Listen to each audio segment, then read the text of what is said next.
Hello, everybody. Happy Hump Day, they call it.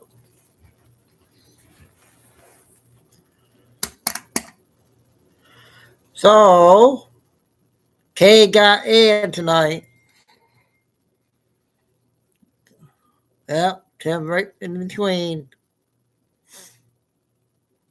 Yep. Starfire, you change you going to stay at your regular name? Luce. And hopefully the internet issue won't go crazy tonight. I got a lot of short videos. I do got a 16-minute cash video. And a lot of, you know, 8 minutes, 5 minutes, 3 minute ones. Oh, but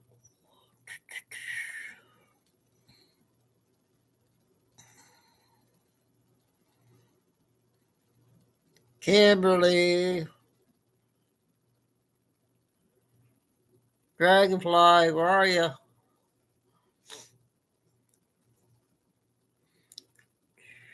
I'm gonna have Michelle to text me, and I'm gonna have her look at my comments thing. I guess that was off the last two shows, and oh, messed up again.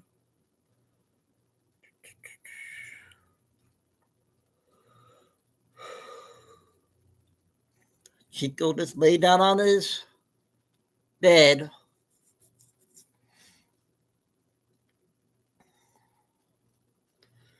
I don't know why my temperature on my computer went off. That's weird. I must have pushed the wrong button.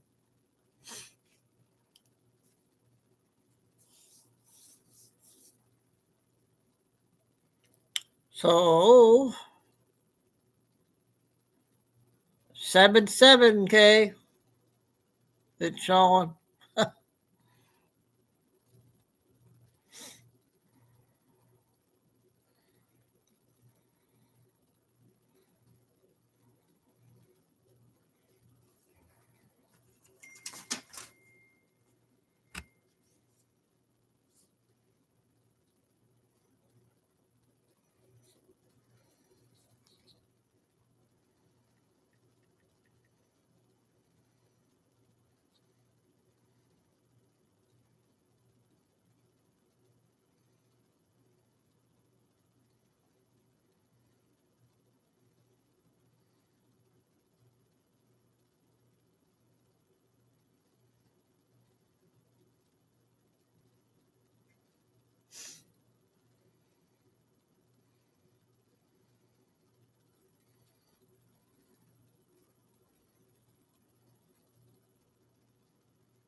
So I text the link to Jacqueline too.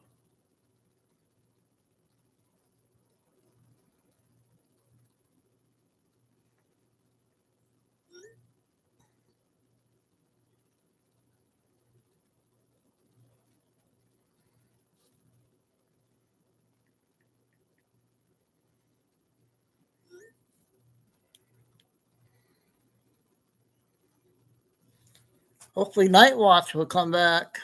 Missed him last night.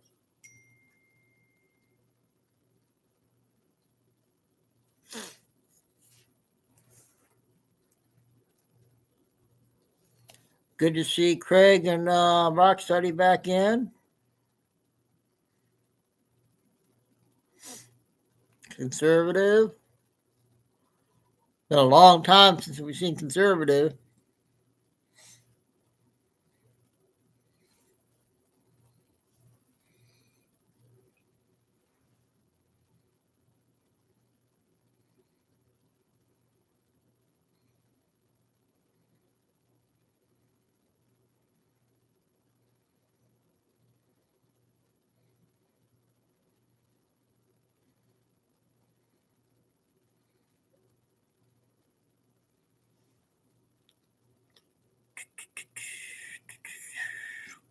Dave Greg hasn't been in. Must be just lurking. Cool B. And Karen, Tracy, all them.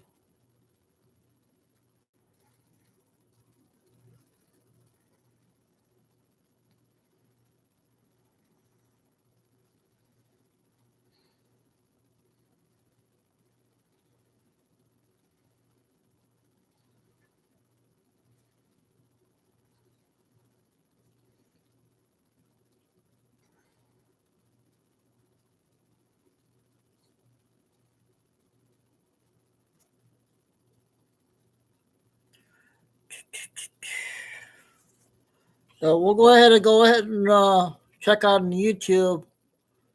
I got everything saved. I just want to see if there's anything going on YouTube.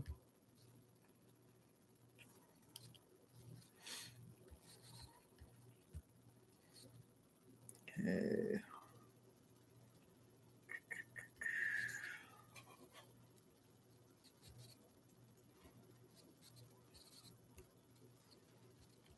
Okay.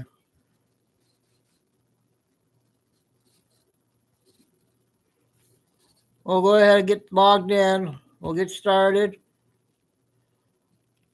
Get everybody in here. Terry's not in yet. A little bit early. I'll wait a few minutes. Wait 5 more minutes. Or 3 more minutes.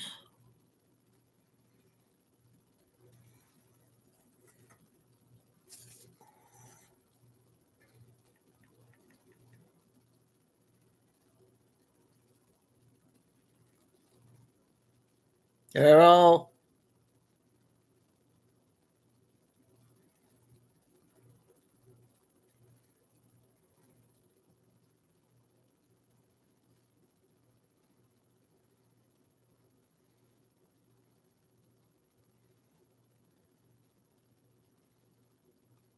Oh, guess Q came out with another one.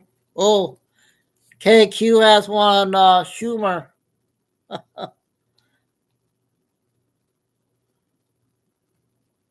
He just came out with Schumer.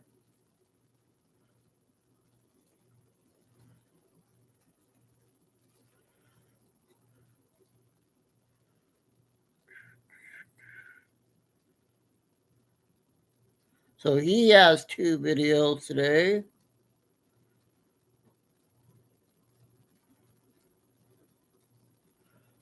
But we'll play Your Lady first before we do them. She came out.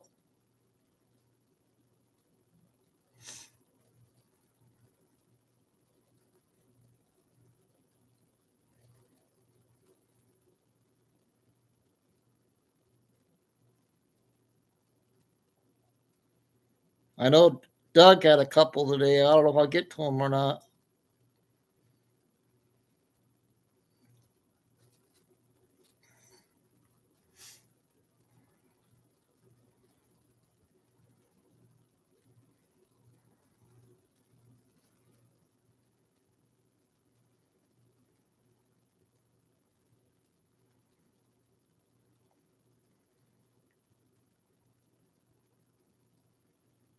Okay, I'll wait another minute.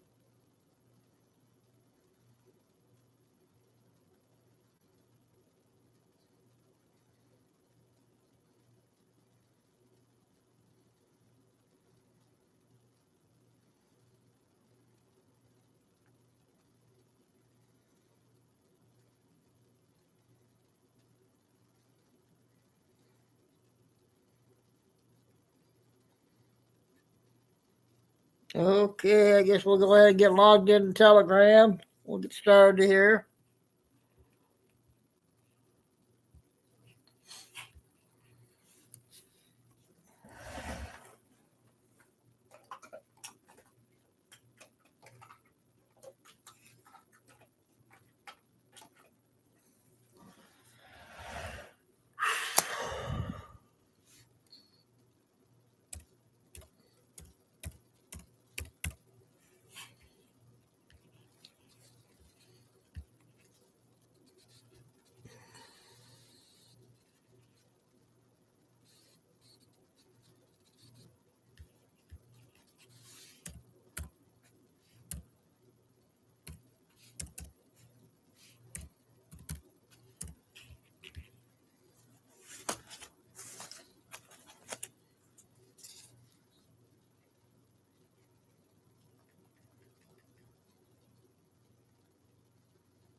today's social media 7 people, minutes. okay? You saw a comment on a video and you decided to just make your own assumptions about my comment and just run with it.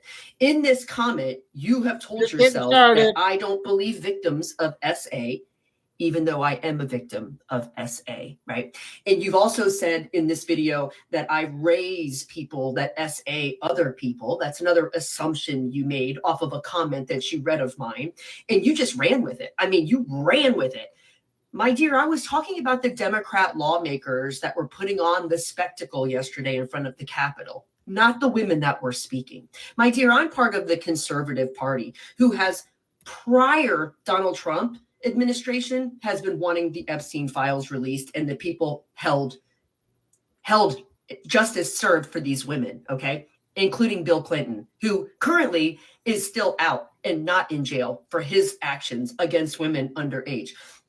What we learned yesterday was that Jeffrey Epstein pretty much owned Democrat parties, funded them, owned them, was able to hold phone calls to members under oath, a bunch of nine stuff. The Democrat Party and Jeffrey Epstein were like this. That's what we're learning yesterday. You guys wanting to tie Donald Trump to this is just, it's really just exposing Democrats. So really it's working out pretty beneficial for our side. But let's get back to your comment and this whole video that you made about me.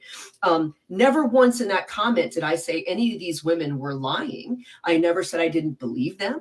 None of that. You just taking that as an assumption and getting very angry and letting your emotions handle your thought process, right? So instead of letting your thought process think about something, take it in, really, sit with it, you just shot off at the mouth because your emotions drive your mouth instead of your brain. That's what happens, right? So you saw a comment and you didn't like it. So you created a whole video throwing a bunch of accusations at me prematurely, might I add. I've never ever once said that I didn't believe women of SA, again, because I am someone that was a survivor of that. So it's just assumptions, my dear, assumptions.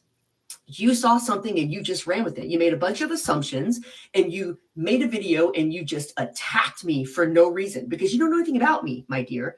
So let me break this down for you. The women that were put out there yesterday as political theater by the Democrat Party, and that's what I meant by that, is that it was political theater. It was the Democrats parading these women in front of the Capitol again, because this isn't the first time that they've done this, to put on this show, right? And it never crossed their minds in Obama's administration or Joe Biden's administration, when the same Department of Justice over the years have had the same access to the same files and never once put on these political theatrical shows in front of the Capitol. And that is what I was talking about, my dear, not the women per se, the Democrat politicians that got up there with their speeches yesterday and said, Mr. President, you're trying to hide it, and all those lies, because that's exactly what it was yesterday. A bunch of Democrats lying as usual, making it sound like Trump is the reason that the Epstein files aren't released, when we all know better. We all know better. We also know now, as of yesterday, how much money Jeffrey Epstein has given the Democrat Party and what politicians, he was beholden to, Hakeem Timu Obama Jeffries being one of them. But listen, my dear, what I would suggest for you is the next time you see something, maybe take a couple steps and think about it. Let that marinate a little bit in your head instead of just shooting out at the mouth about stuff that you know nothing about. Okay? Because nowhere in there have I ever said that women were not to be believed, that were SA survivors. What I didn't like was watching the Democrat politicians use these women for their political theater, because that's what it came down to. These women deserve justice. Every single one of them deserve justice. But there needs to be a way that this happens, because within those files, there are thousands of women that were victims of this man that don't want their names public. And because of this thirst of trying to put Donald Trump somewhere near Jeffrey Epstein, Democrats don't care about those women. They don't care about doing this the right way, in the legal way. They just want to release it in their hopes of finding Trump's name somewhere in this, which they're not going to find. and didn't find, as usual. So Trump's been pretty transparent. Release it. He doesn't care. So if he was guilty, I'm pretty sure he wouldn't be that transparent about it. But within those documents are women that are probably going to have their names shared to the world, that probably have families now, that probably didn't want their children to know that they were trafficked at one point, and they wanted their names to be anonymous. Some of the women didn't. Obviously, those are the ones you saw speaking yesterday. But there are under 1,000 that don't want their names out. And now it's going to be public information. And why? It's not because the Democrats care about these women. It's because they just hate Donald Trump. Sorry, and they want Kay, to I tie thought these you two were in together, there. and there's just no ties. They knew each other. He knew who they were. They hung in the same circles of celebrity and Hollywood. And as soon as he found out who he was, he banned him from his club and wanted nothing to do with him. Jeffrey Epstein has given millions of dollars to Democrat politicians. You know how much he gave to Donald Trump? None. So there's that.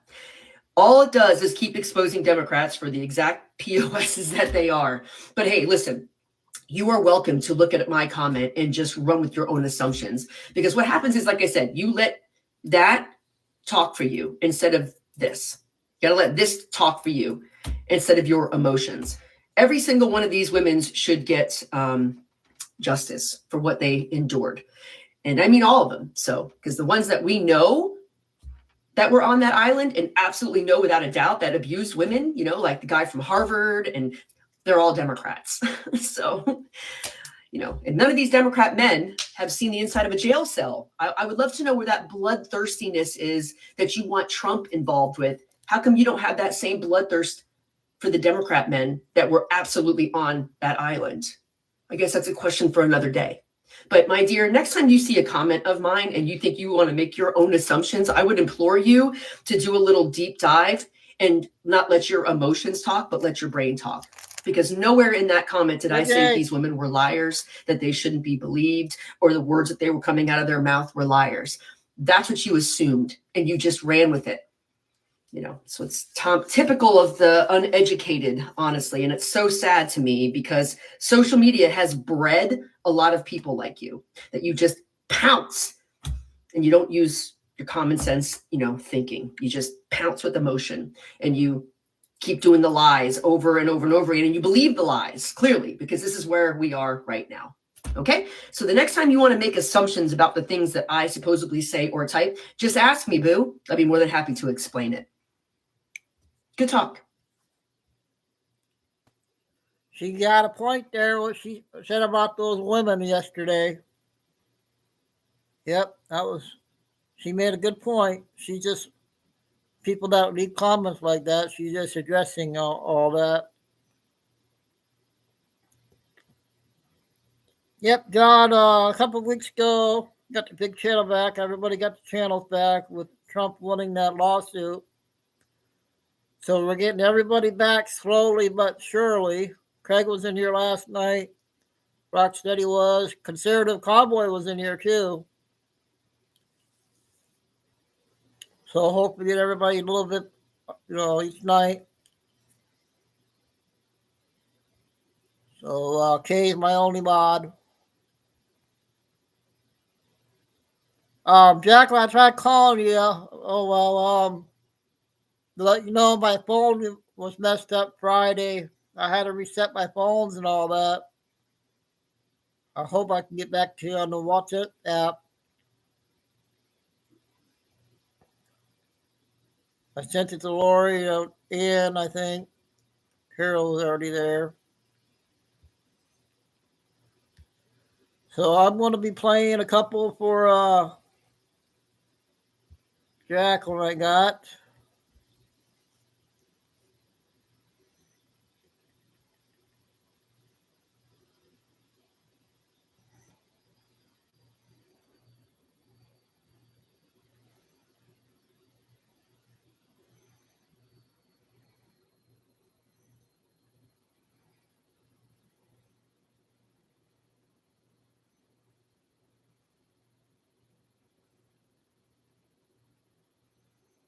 I got to find them.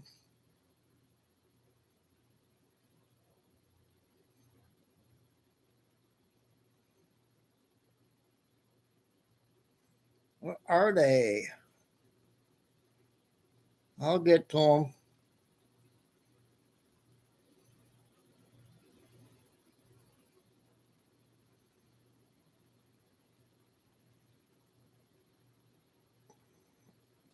Okay, I got the first one here.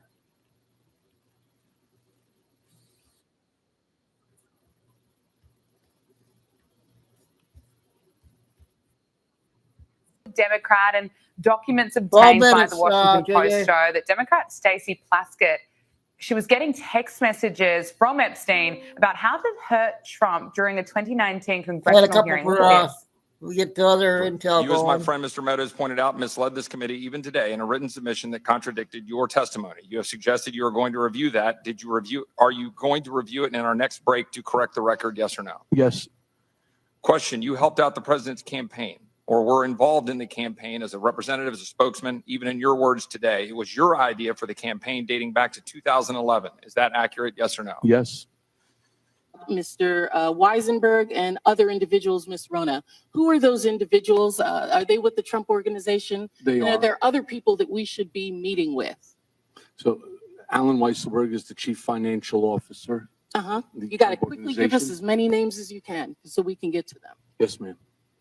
As Ms. Rona, what is Ms. Rona's position? Rona Graff is the Mr. Trump's executive assistant. And would she be able to corroborate many of the statements that you've made here? Yes, her office is directly next to his, and she's involved in a lot that went on. So you can see at the bottom of the screen there those text messages coming from Epstein, helping her out, even at the end saying good work. CJ, can I get your reaction to this? Well, you know, they oftentimes would accuse President Trump of Russia collusion. It seems as if they've been colluding with pedophiles. So maybe they should answer for that. You know, it's an odd thing that, you know, they didn't care about the Epstein files when Joe Biden was president, calling his release. There was no discharge petition, any of those things. But now all of a sudden, when they feel as if they can weaponize this against President Trump, and all of a sudden it's something that they're so passionate about. And here's the deal. I fully believe that the files should be released. President Trump is, you know, called for them to be as well. Because here's the thing. This is a Democrat scandal, not a Republican one. Bill Clinton has a lot to answer for when it comes to this. Reid Hoffman has a lot to answer for when it comes to this. And those people are not carb-carrying Republicans, as you know. And so here's the deal. At the end of the day, this isn't about politics to me. This is about left or right, Republican or Democrat. This is about victims who deserve justice. I will say is that we've heard from many of these victims over the course of the past several months, and not a single one of them has accused President Trump of any wrongdoing whatsoever. And so I think at the end of the day, if we're going to believe that people are actually in that room and all those things, well, they're not telling us that President Trump has done a single thing to harm them, or they ever witnessed him doing a single thing that would be harmful. And so it's just all a manufactured scandal and hoax by the Democrats in an attempt to, again, distract this president from the very important work that the American people elected him to do. No, you're exactly right. That is just such an important point. I mean, when many of the alleged victims spoke out about this, they held a press conference in September. It was meant to be this kind of powerful moment. They were asked directly, did you ever see or hear anything, which meant that Donald Trump, that there was any kind of wrongdoing about him? And the answer is no. I mean, we've got to listen to the victims. But with these Epstein files finally coming out, I mean, it has been a bit of a nightmare how long this has been drawn out for. Of course, Joe Biden could have released them as well years ago, didn't do that. What are you expecting? Are we going to be disappointed? Are we going to get some of the evidence I think we're maybe hoping for? Well, I think it remains to be seen, you know, what will be coming here. I know that there's an active investigation, of course, that President Trump ordered the DOJ to conduct for a lot of these people that were mentioned in these recently uncovered emails, whether it's, you know, folks like Larry Summers, who is a Harvard, you know, professor, former president of the university, also too, JP Morgan and other financial institutions that had a close relationship with Epstein as well. So I think there's definitely an eagerness and a desire from this president to get to the bottom of this, to get real justice. This isn't about politics for him. As it is for the Democrats. And so I'm hopeful that we will get the transparency that we deserve, and these victims will get the justice that they are seeking as well, because they also deserve that. Yeah, it's interesting. I'm not sure what your thoughts are on Clay Higgins. I mean, voting against it, being the only person to vote against the release of these files. He wrote on X that releasing that the reason he voted against it was because he claims that releasing the files will result in innocent people being hurt, not by my vote. I mean, I don't think anyone wants to see pedophiles being protected. CJ, finally, can I get your thoughts on the war that is erupting between Donald Trump and Marjorie Taylor Greene? I have noticed it seems to be pretty bizarre that she seems to be cozying up to the leftist media, who are, of course, embracing her, partly because she's been bashing Trump right now. Yeah, I think you're exactly right. These are obviously two very spirited individuals on both sides of this fight right now. But what I'll tell you is that I think it's a very important for us as, folks in the MAGA movement, in the America First movement, to come together to be united, because the Democrats are absolutely united against us. And so I think, these personality wars are never productive in the long run. But what I will say, I think you point out something that's really critical here. Marjorie Taylor Greene didn't go on Fox News to make her case against President Trump. She didn't go 6 minutes. on conservative media to make her case against Donald Trump. She went on CNN. And so I got to say, don't give our enemies fodder like that. Don't give them, the upper hand in this sense, because we're in a spiritual warfare in this country right now. These people want to see us, harmed. And they've made that very, very much clear. We've seen it all across the country. Just last week, Turning Point USA sought to have a rally at the University of California, Berkeley, which was shut down by fire bombs and Antifa domestic terrorists outside of it. And so I think, again, like all this, just division and infighting, it needs to stop. I always feel a little bit weird when I have to, as the 23-year-old, say everyone needs to grow up, but I think they do. We need to just kind of focus on the end game here, which is saving the country, putting America first, and making America great again. Yeah, great advice. Look, on to some big news. Rap star Nicki Minaj is using her platform to shed light on the persecution of Christians in Nigeria. And as we know, thousands of Christians are being slaughtered in Nigeria. Here's Nicki Minaj addressing the United Nations and praising Donald Trump. I would like to thank President Trump for prioritizing this issue and for his leadership on the global stage in calling for urgent action to defend Christians in Nigeria, to combat extremism, and to bring a stop to violence against those who simply want to exercise their natural right to freedom of religion or belief. CJ, credit to Nicki Minaj for drawing global attention to this. No, you're exactly right. Major credit to her. And I think everyone here in America was a barb today, because we stand united with her when it comes to actually tackling this thing that should not be happening in any corner of the world. It was something that I oftentimes would talk about and be kind of puzzled about, is that we can talk about every other group of folks across the world, but when it comes to Christians being slaughtered and, acts of violence being committed against them, there was not much attention being given to that by many prominent folks in the media. And so incredible to see President Trump, of course, looking to address this, Ambassador Mike Walls, and now Nicki Minaj, a global icon and superstar. And so I think all these voices are coming together for the good, because at the end of the day, there is no reason, again, that any Christian anywhere around the world should be slaughtered simply because of the faith in the God that they love and that they profess to be their Lord and Savior. President Trump dialed up his affordability message for an audience of McDonald's owners, operators and suppliers yesterday. And this is part of his push to take on America's economic worries at the moment. And as we know, we've said many times before, there is no one like Donald Trump. Here he is opening up about his favourite McDonald's meal. There, Terry. Doing honest, beautiful, hard Doing work and 2 happy videos families for sitting down JJ. to a really great meal. Because no matter who you are, everyone loves something at McDonald's. There's always something to have. I like the fish. I like it. You could do a little bit more tartar sauce, please. Seriously. I hate when I said, do you have any tartar sauce? Do you understand that? Yes, he understands that.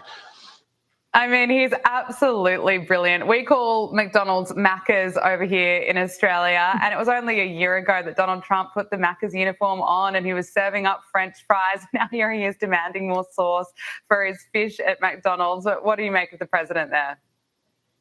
Well, as a former McDonald's employee, I think there's anyone more qualified to make that demand. He knows the menu, he knows the recipe well, and I think that there we go, showing just how real the American dream is. You can go from being McDonald's fry cook to being the president of the United States in just a couple of months.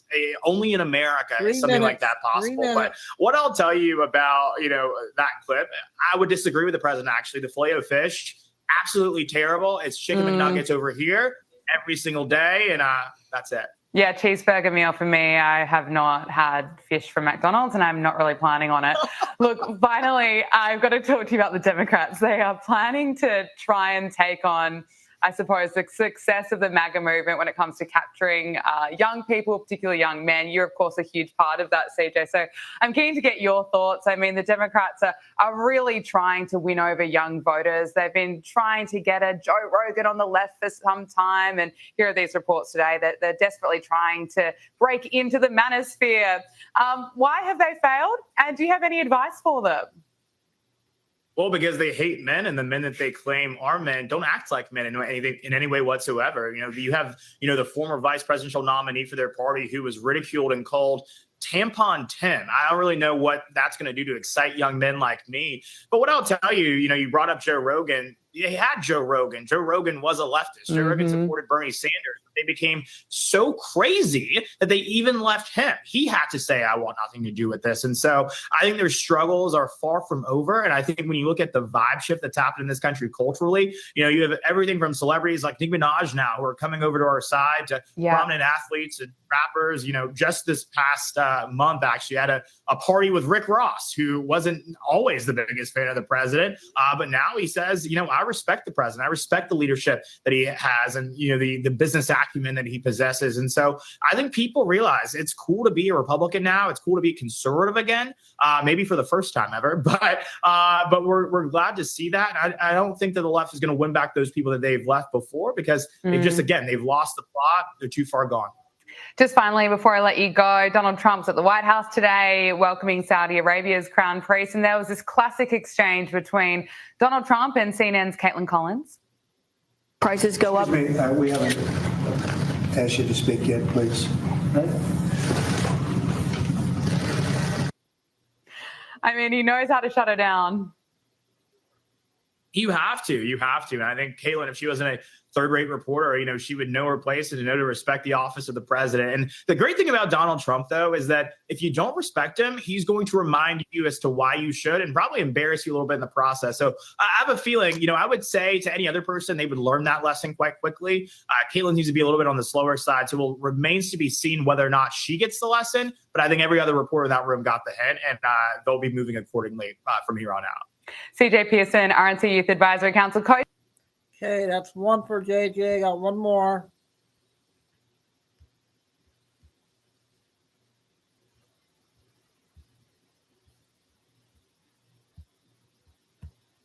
Shoot.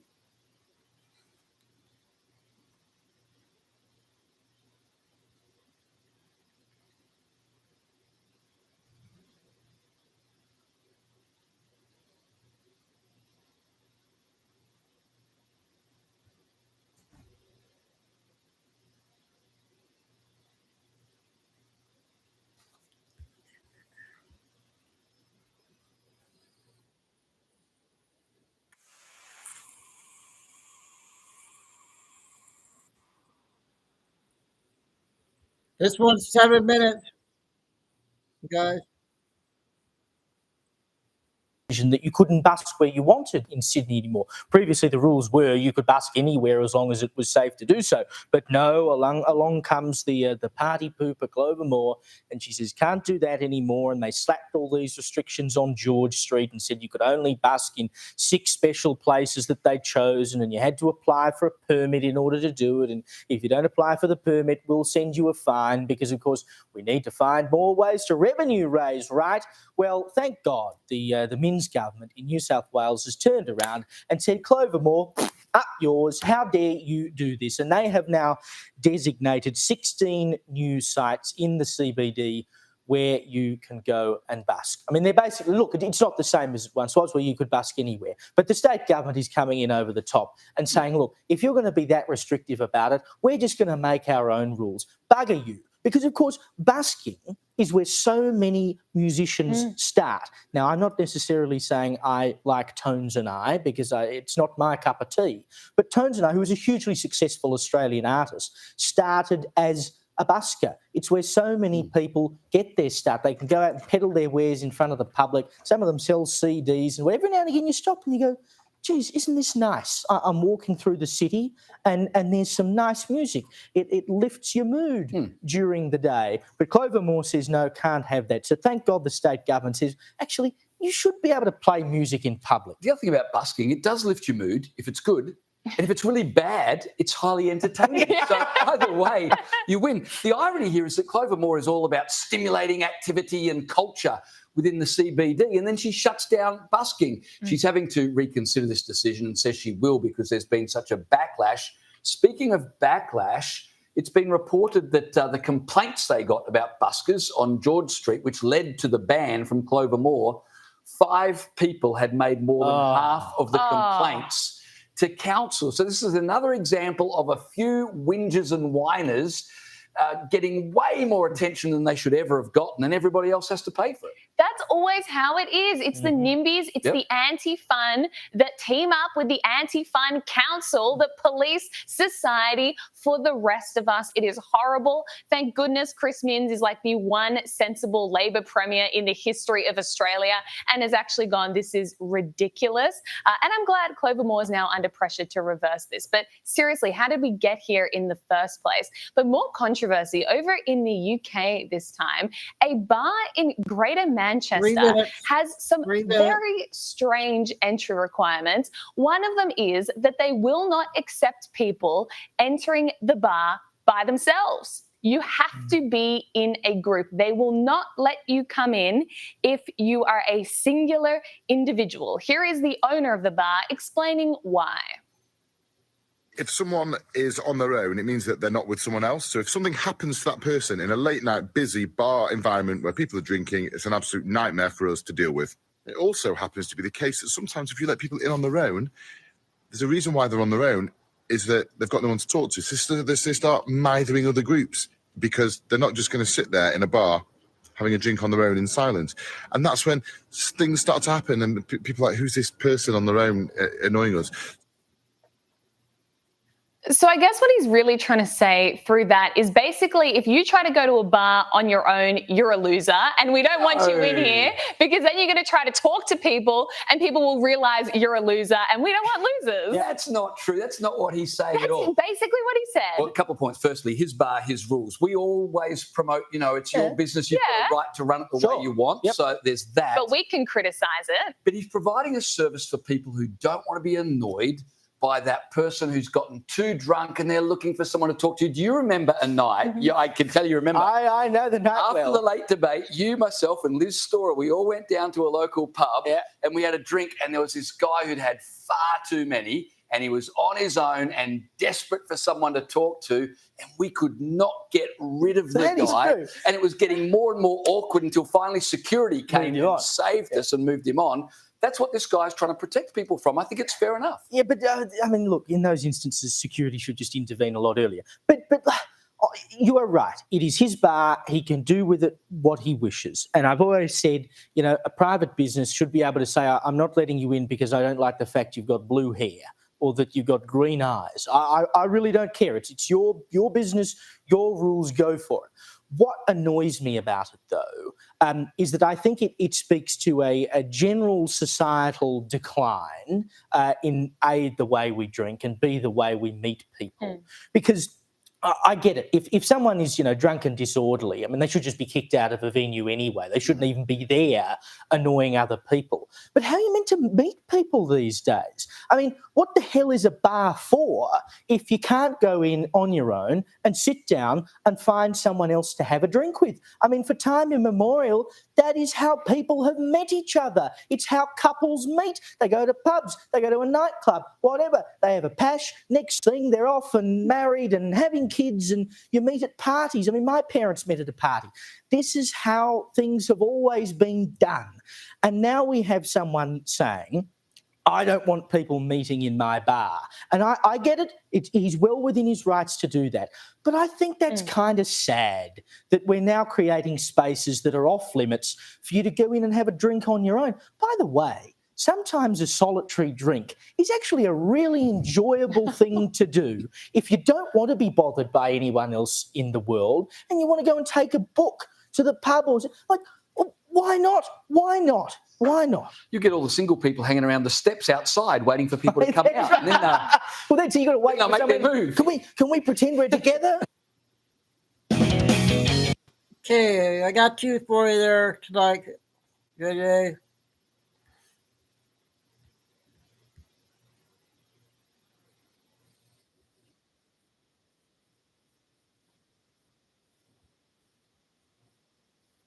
I'm excited. I'm excited because we are winning. So you wonder why there's so many channels that you guys used to watch that are no longer here, no longer on YouTube, nowhere to be found. And to be honest with you, a lot of them are because YouTube's policies. But there are a lot of channels that are no longer around because when there was nothing bad to talk about, they folded because they had to have people angry. They had to have people upset and ticked off. And sometimes it's okay to look at things and say, that's a good thing. I'm excited. And there's sometimes when we look at things that people can be negative about and realize that's not a bad thing. It's good. Chuck Schumer is on his way out the door. His party has turned on him. His party has turned on him because they see their future. Their future looks like Zoran Mandani. It looks like a Islamic radical communist. That's who Democrats really are. That's who they are. And unfortunately, the rest of America has not been able to see that. They only see what the Chuck Schumers and the Nancy Pelosi's want them to see. And they have done a masterful job of keeping the communist tendencies of the Democrat Party hidden behind the veil. They've done a fantastic job. That's what they've always been, but they have been good politicians. The younger generation is not nearly as tactical, not nearly as sneaky about it. They want change. They want it now. They want communism today. That old guard of Democrat, the Fabian socialist, if you will, that came in with 100-year plan to gradually take over the schools, gradually take over the clergy, gradually take over the government, and to usher in socialism. That group is dying off. And now you have the young bulls rushing in that just want to go and raise all types of static. There's a problem, though. We are in the process of raising the most conservative generation of all time. So, Q, why are you not upset about this? Because I love it. I love it. His party, Cory Booker, comes out and says it's time for Schumer to go, that they were good at a time, but now it's time to let the millennials and the Gen Z and the Gen Xers take over. They're talking about bringing in people like Cory Booker or Elizabeth Warren. Really? That's the next phase, huh? Like real live socialists or real life idiots, if you care to think about it from Spartacus' standpoint. That's the nickname for Cory Booker, by the way. But I love it. When people show you who they truly are, believe them. I told you guys during the administration previous, the Biden administration, that this was going to be a good thing because they were going to be forced to take off the cloak, that Biden was not smart enough to keep the cloak of darkness on. He was going to have to show his hand. There was no real leadership. And so the wackos, the AOCs and the Rashida Tlaibs, that they were going to have to show who they truly were. And America saw behind it and they said, oh no, we can't go that route. And so we find ourselves in this position where Chuck Schumer is on his way out. Let them eat their own. If they're in the middle of destroying themselves, we must keep our wits about us. We cannot infight.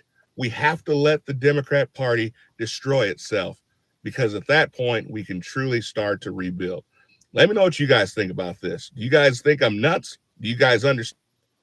That's his first one. I got a second one.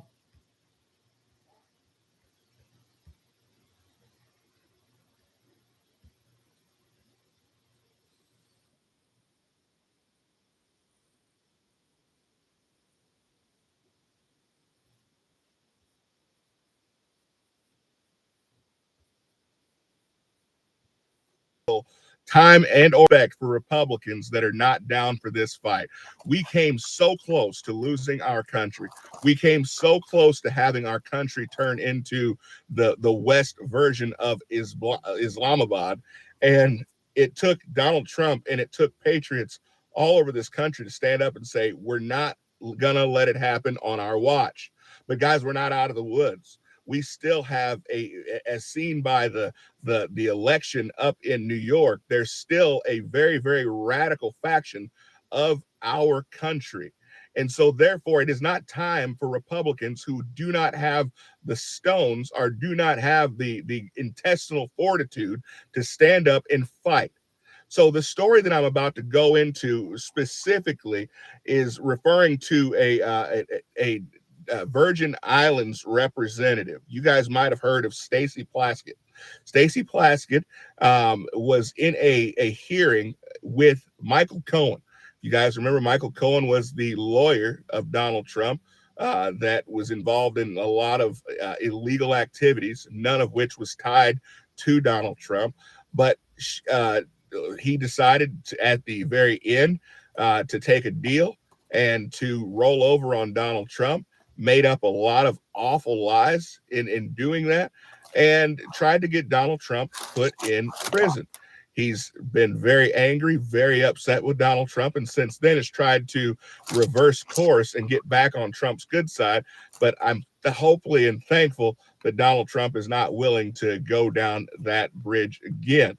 Now, the interesting part about this is they are trying to build a case in 2019. We're trying to build a case against Donald Trump that we would later see in 2023 and 2024, where Donald Trump was found guilty in a kangaroo court in New York, all as a result of these hearings and these conversations.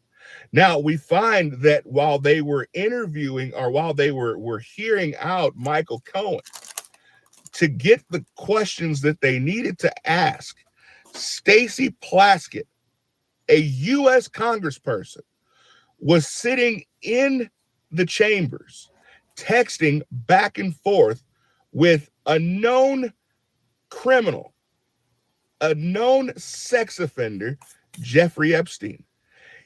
Originally, we were told, oh, no, this story is fake news. There's no there. Now, Washington Post has come forward and said, we've got the phone records of Stacey Plaskett. We've got the phone records of Jeffrey Epstein. We have the transcript and the video live of the questions being asked of Michael Cohen. And they all line up exactly with the text coming from Jeffrey Epstein, even to the point of Jeffrey Epstein telling her, good job, you did great. She was literally working for Jeffrey Epstein. So what do the Republicans do? They say, we're going to have her kicked off of her committee appointments and we're going to censure her. You know what? That's a good start. How about putting the woman in prison on top of that? But okay, I get it. You can only do so much at one time. So I would think it's a no-brainer.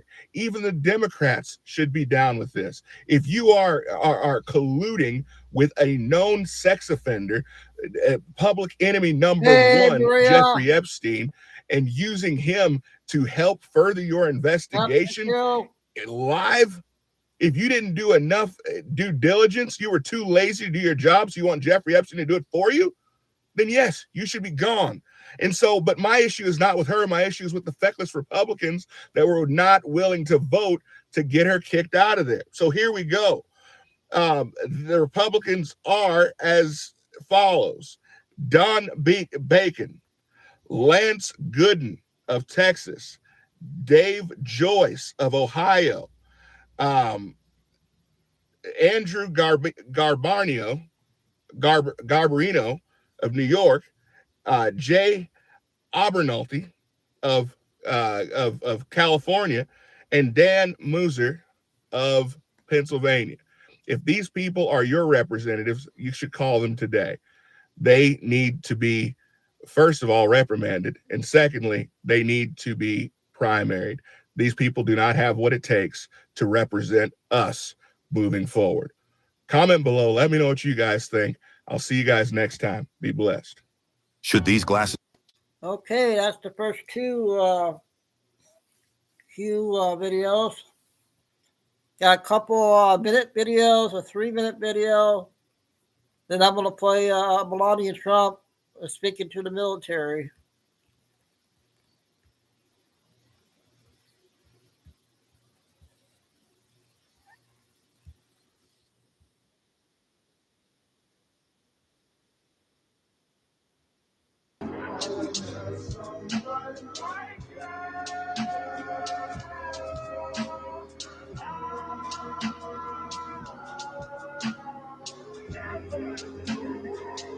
Anybody see these two clips?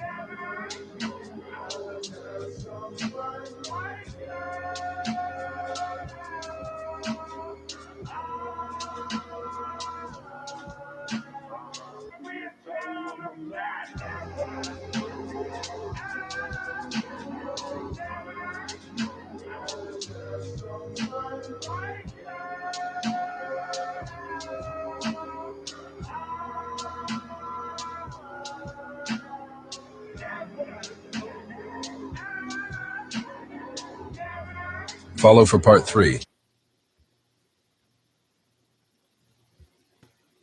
Okay.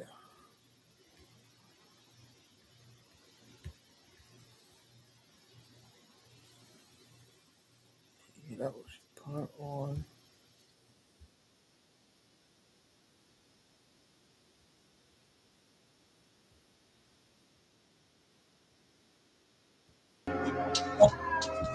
On.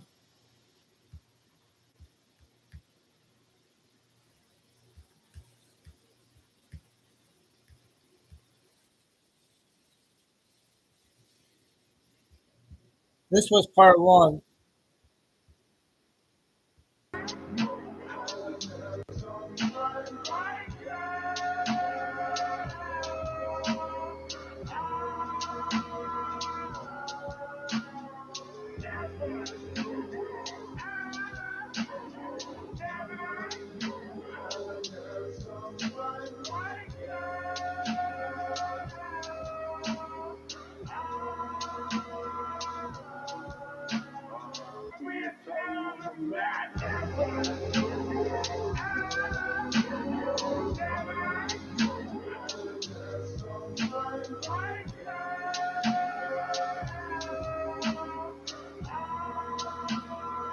Hey, Danielle Barry.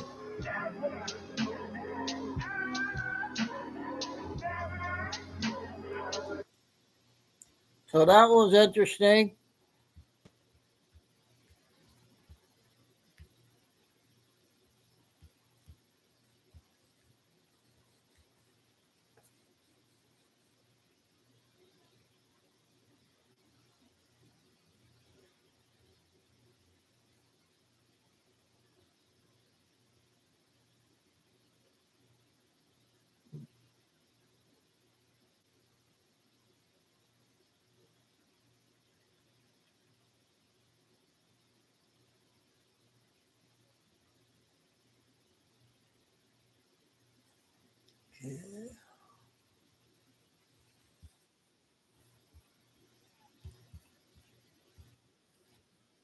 Bondi's leadership.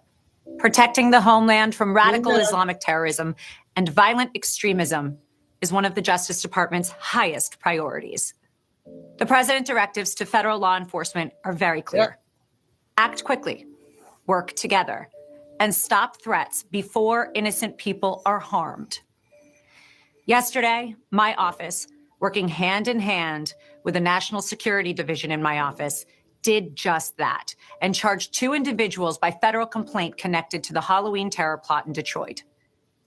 The first suspect is charged with conspiring to provide material support to a designated terrorist organization. The second suspect is charged with transmitting violent, anti-Semitic threats across the internet to individuals in the state of New Jersey and beyond. The threat of terrorism is real. When Americans are threatened, we respond fast, focused, and together. As alleged in today's complaint, from around October 4th, 2024 to November 4th, 2025, Tomas Khan Jimenez Gazelle of Montclair, New Jersey, and Saeed Ali Mareh of Kent, Washington, along with other co-conspirators, used encrypted messaging applications to plan travel to Turkey and then to Syria to join ISIS as fighters. In their communications, they discussed detailed travel plans, physical training, weapons including firearms and IEDs, and methods to avoid law enforcement detection. According to the complaint, they pledged themselves to ISIS and were plotting acts of terrorism in our country. The messages also included photographs of Jimenez Gazelle standing in front of the ISIS flag, holding a knife, and Mareh wearing an ISIS hat. The complaint against Milo Sidarat charges 2 counts of transmitting threats to interstate and foreign commerce. It describes a pattern of anti-Semitic messages advocating violence, along with images and purchases consistent with preparation for attack, including a knife and sword collection, tactical gear, and images of him practicing at a gun range.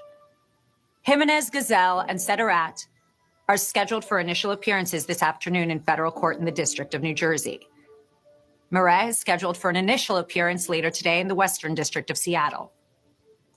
Protecting the District of New Jersey and the United States, its people, its neighborhoods, and its institution is the core mission of our office.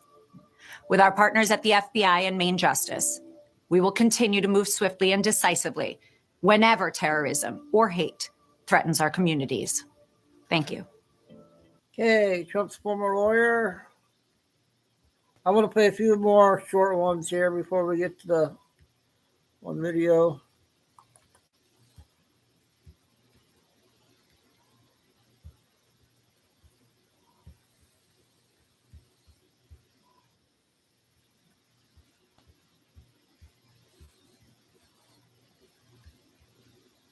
Oh, shoot.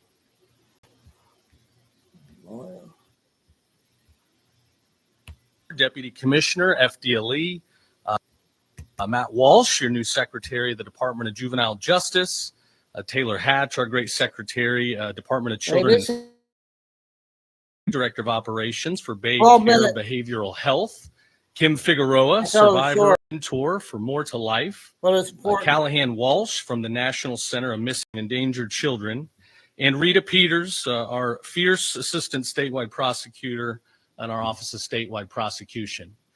It seems like we were just here a few months ago, back in July, to announce a record, the largest single child rescue operation in the history of the U.S. Marshals Services. We rescued 60 kids, and our great Marshal Berger here outdid himself with his team. It's been an honor to support them with our statewide law enforcement task force to announce a rescue of 122 children in our latest rescue mission spanning over 2 weeks. So please give them a round of applause.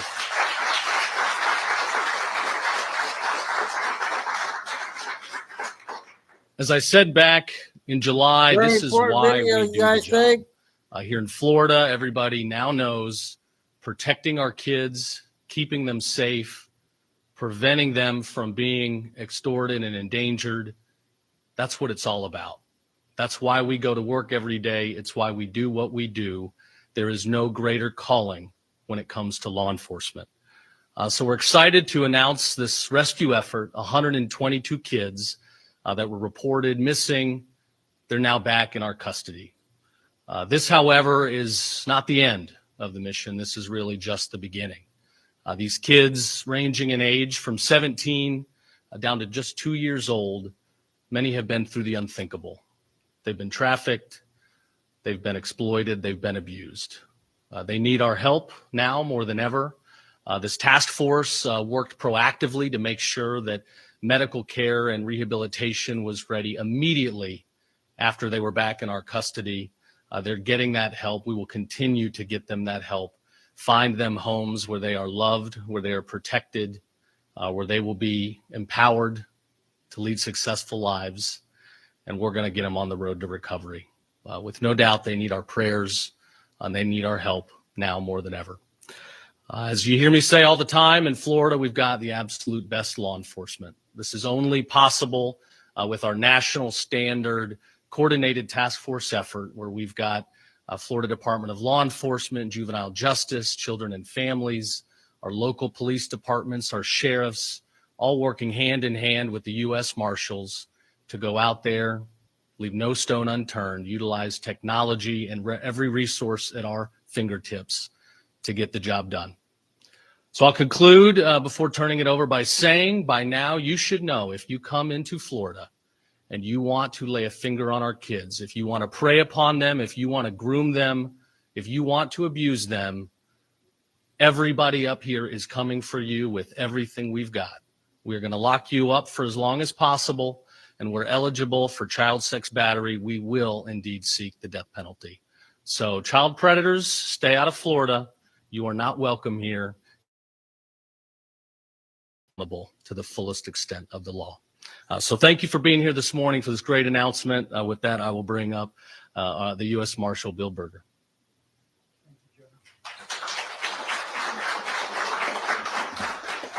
I can't say enough about the support that he gives this operation. 110%. Thank you so much, General.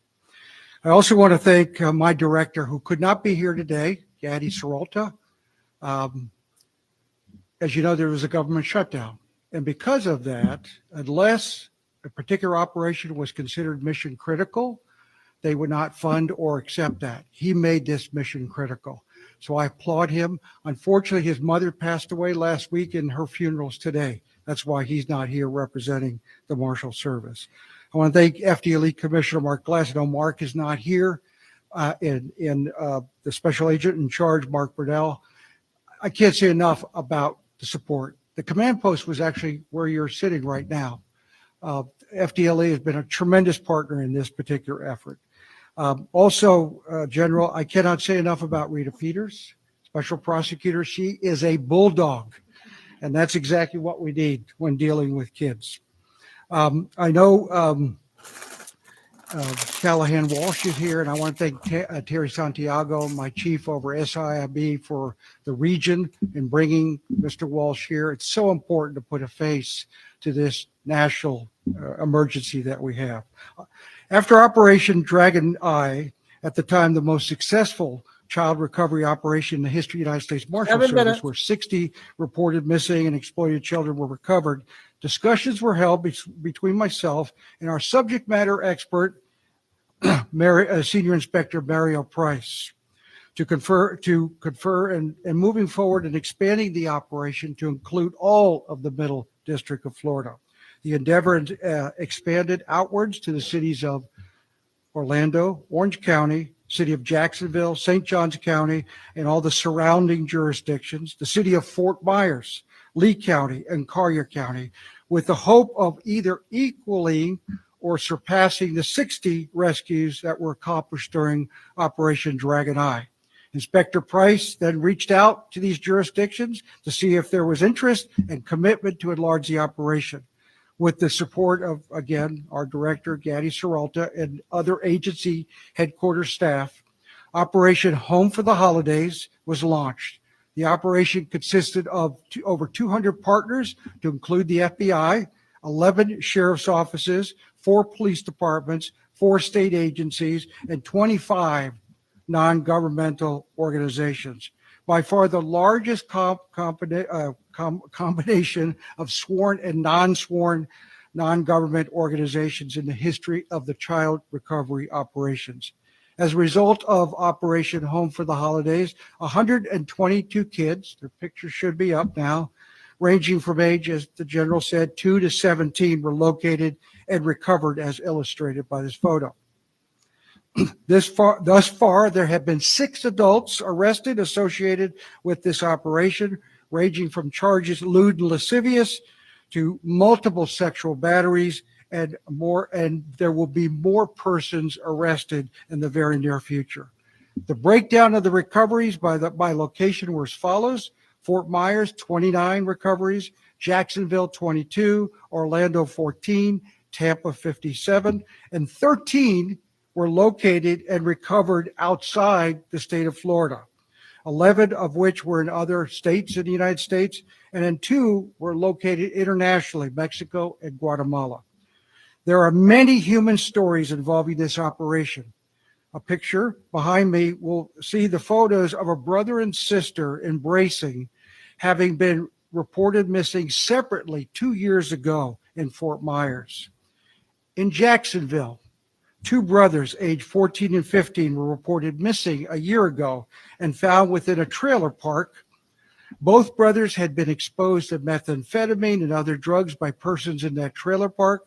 The 2 boys were found under the influence and suffering from severe malnutrition. When found, they told members of the recovery force, "Thank you for saving our lives." They were later reunited with their mother. These stories are just a small example of the success stories of the operation, which allowed our Middle District of Florida-based child recovery initiatives to stand out. Is the emphasis on what 3.5 happens minutes, after we 3.5. recover the children.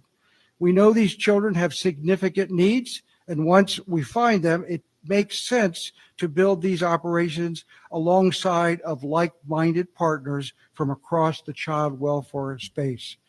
Going back in time when Adam Walsh and Jimmy Rice and numerous other children were abducted and murdered, made child abductions and locating missing children's priority number 1. Over time, though, incidents such as 9/11, school shootings, the war on drugs, have somewhat diminished the priority. But Operation Dragon Eye, Home for the Holidays, it is hopeful, and we're starting to see this nationally now, that the successes we have initiated, the importance of missing child cases. I would like to personally thank all the persons and organizations that participated in these 2 operations. I know we have made a difference. Lastly, one special group I would like to recognize, Boomerang Air Charter, a group of volunteers who provided charity mission flights that were used to charter aircraft dispatched to locations to bring back children to the Middle District of Florida. Boomerang Air Charter supported recovery of children located in the states of Illinois, North Carolina, and South Florida. Thank you very much.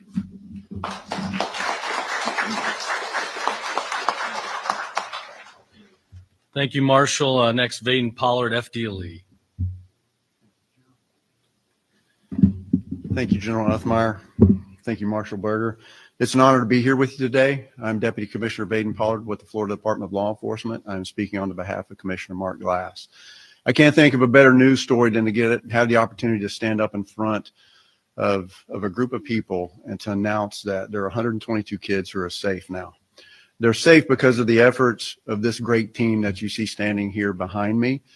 We could not do it alone. Everybody working together in unison, it pays dividends. I don't think I've seen a more committed team to keeping FDLE safe in years. It's been a great pleasure to work with everyone here. Next, I would like to talk to you a little bit about what FDLE's part was in this operation. Our analysts, so we have several crime intelligence analysts throughout the state and also in our Missing and Endangered Persons Information Clearinghouse, also known as MEPIC. All of these kids' names are known. We put these packets together. We do a detailed analysis, dive into social media, make contact with their associates, and do everything we can to find them. And in this case, you see the results, 122 kids. The ages, it's surprising whenever you hear that, isn't it?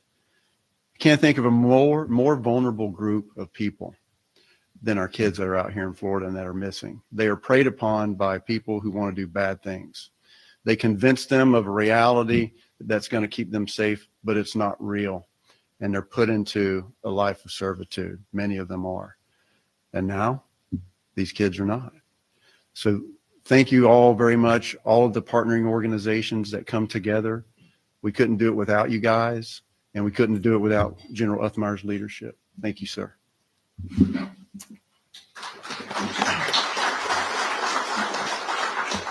Yeah, I think on the year between these 2 missions and then Operation Light Shine and the Tebow Foundation, I think we got to be very close to 300 children rescued, which is far and away the largest record in Florida history. Okay, so you don't get that on the news, right? I got some more clip ones here.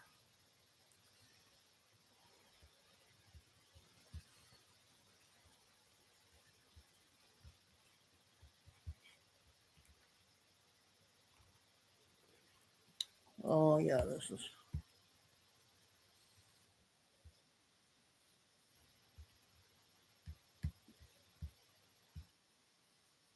Okay. Today on the streets of Dearborn, I was pepper sprayed, maced by protesters because I asked them simply why they were harassing and touching another individual who had stated repeatedly that he was only on their side of the street to talk to them and have a dialogue. My phone was smashed. You can see the broken camera right there. They stole $50 out of my pocket and they stole my microphone receiver.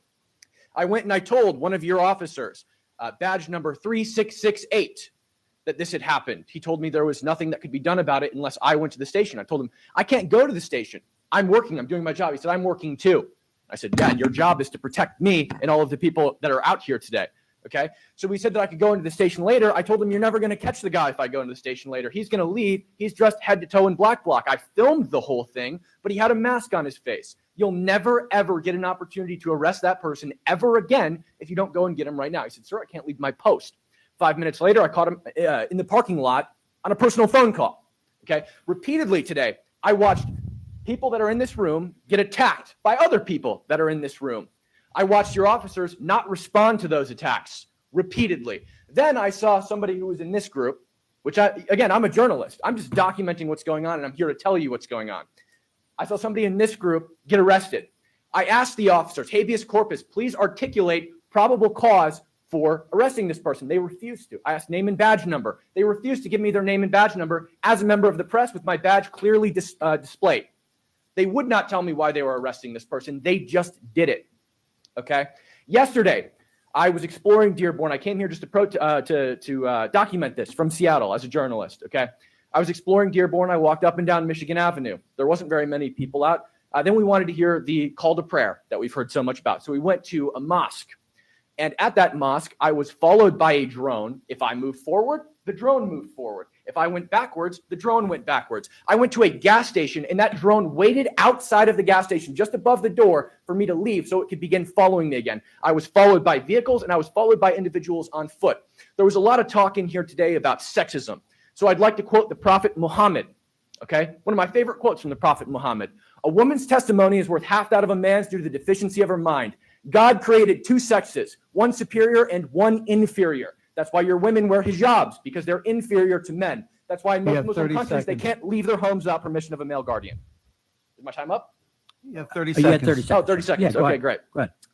Yeah, I think I shouldn't feel like a dhimmi in my country. That's what I feel like in Dearborn, Michigan. It doesn't feel like home. I feel like a dhimmi, a second-class citizen, which is what Christians are in the majority of Muslim countries. Dhimmis, second-class citizens.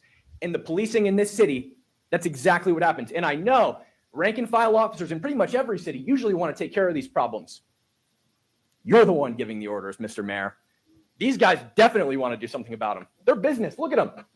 These guys are all business. Your orders. I'm done. Thank you. Thank you. Okay.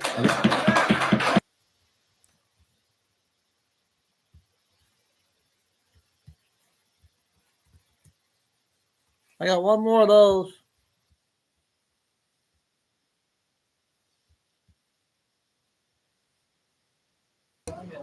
Fast forward 125 years, we are down to 7%. The Islamification of Europe is particularly aimed at the destruction of white people. The Islamification of America is aiming to meet the same goal. Our people, white Christian, European, Western civilization, we built the arts. We built the Colosseum. We have ran the world into the industrial age. And now, this people here, the Muslim community, is looking to drag us back. They're looking to oppress women, oppress homosexuals. They're looking to destroy everything that makes America great. President Trump, send ICE into Dearborn. These people have overstayed their visas. They're H-1B chain migration invaders, and they have come to this country to destroy our way of life. We know exactly your laws in your book about lying to our faces. pretending to be Americans, wearing your suits. But that doesn't happen anywhere else where you guys are in charge. There are 53 Muslim majority countries. And in all of them, it is tyranny, destruction. It is shithole living. We have to call it what it is. You guys don't live like we do. We don't want you in our country.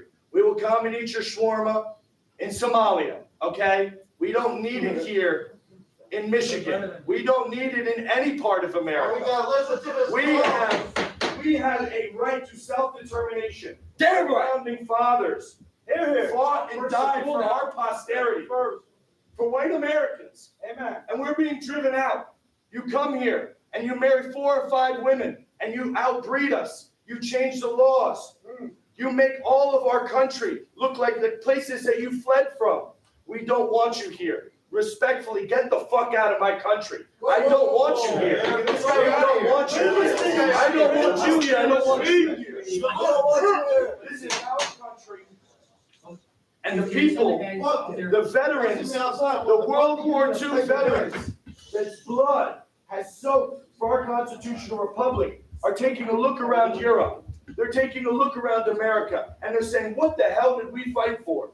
We have been taken over without a single shot fired. You guys are outbreeding insidious parasites on the American way of life. You will never look like us. You will never eat like us. You won't build buildings like us. You are nothing. You can build nothing. Just like President Trump's great American friends have said. You guys are not us, and get the fuck out. America first. America only. God bless America. Jesus is king. Middle East, buddy. Shut the fuck up. Jesus is king. Jesus is king.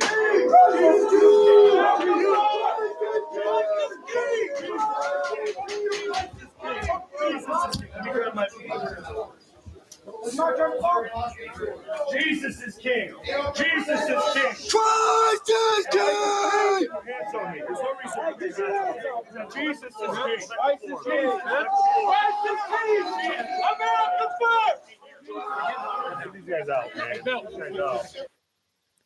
So, what do you guys think of those two? Was that big?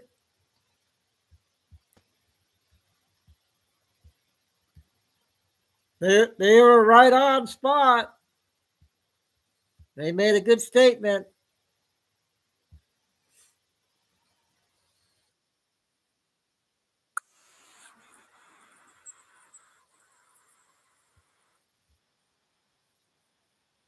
This one is 4, almost 5 minutes, you guys. Evil here. Do you have any ideas? And is it because we're teaching our kids to hate themselves? We've got Qatari money that's influencing the online bots. That, like, where does this come from? Or is it just that evil of anti-Semitism that I can't fathom? And I'm glad that I can't understand. Where does it originate from? Like, why is it surging? Yeah. Well, gosh, man, there's probably several lines of explanation for it. I think for some, it's a deliberate play. I see some of these people out there talking about the strategy of how you can, you have to slip these things in slowly using, certain language, try to normalize it. Then once, you get them this far along, then you can push them a little bit further. Some of them openly talk about this strategy of advancing these ideas. And so I think there is a deliberate operation, a deliberate effort on the part of some to mainstream this type of thinking, this bigotry, this anti-Semitism, the white nationalism. And so there is a deliberate effort to do that. At the same time, there's also, I think, a lot of receptivity amongst the audience, especially young men, for example, young white men who have been so viciously vilified over the years by the media for being, the cause of every evil in the world. You combine these factors together, you have all these young guys that are like, they've been blamed for everything. The reason that society is the reason that we don't have equity, and the reason that there's so much disparity, and the reason there's so much hardship and oppression is because the white man. So you beat people up enough, and they eventually want vengeance, right? And they start to think to themselves, and they get convinced by these others who are pushing this stuff that, hey, not only should you not be ashamed of your whiteness, you should be proud of your whiteness. and you're actually the best race that there is. And in fact, there is actually somebody who is an oppressor, and it turns out they're the Jews, and we need to go after that oppressor. And so it's kind of like flipping the whole dynamic. The reason there's this whole debate about, woke left versus woke right is because, the woke worldview has this, this kind of like critical consciousness, this awakening to what's really going on in the world. There's these hidden power structures, this systemic oppression, there's oppressors and oppressed.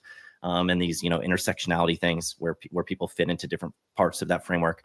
And the right has been very receptive to adopting an equal but opposite version of that framework, where white men, for example, view themselves as being the oppressed, and there's this system that's set up ever since the World War II, the post-World War II liberal consensus that, fascism is so wrong, we can't have another Hitler, so we need to put off fascism. We need this kind of liberalism that's that turned out to be very toxic, and it degraded the family. And now we have pornography and transgenderism and all of these things flourishing, and all of that stuff needs to be pushed back against. And so there's kind of like this equal but opposite reaction to the woke left, where you now have people who are waking up to the fact that they're being J-pilled, instead of seeing the white man as the scapegoat, it's the Jew who's the scapegoat. They're the oppressors.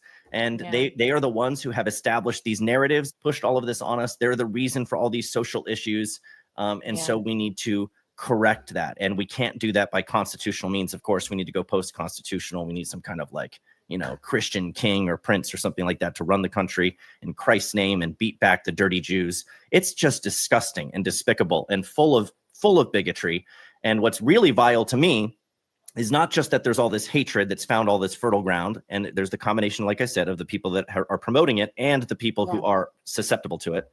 But you also have the cowards who are refusing to stand up to it and say anything about it, and refusing to push back against it. And so people like me push back against it, and then I'm accused of being divisive. Oh, why are you dividing us? Why aren't you for unity? I'm like, unity with evil? I don't want unity with evil. I don't care if it's on the left or the right. I don't want unity with evil. I think that's morally wrong and politically suicidal. So that's where we're at. I think you put it so brilliantly. Thank you. Before we go, I want to end on a slightly lighter note, if I may, and ask you for a couple of your favorite headlines, your favorite kind of moments that made you laugh, or, most people have a few, and I haven't given you any. Okay. That was her short one today.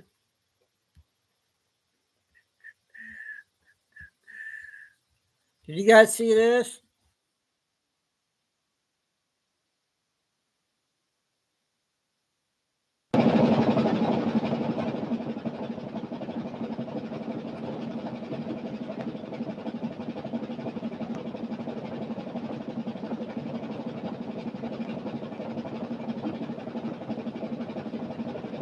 Wonder why she's wearing green.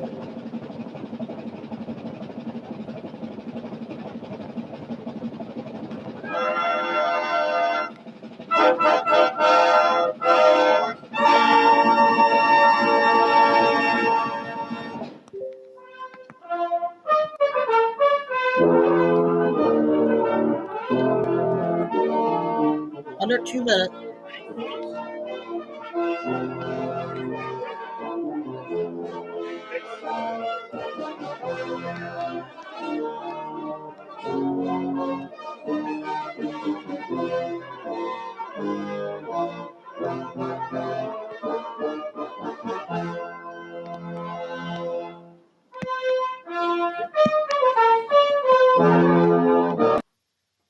So that was interesting.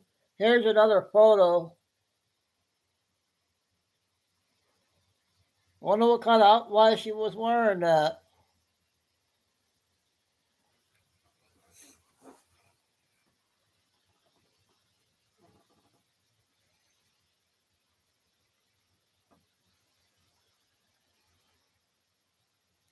I'm trying to find. I'm going to play George, then I'll get the next two.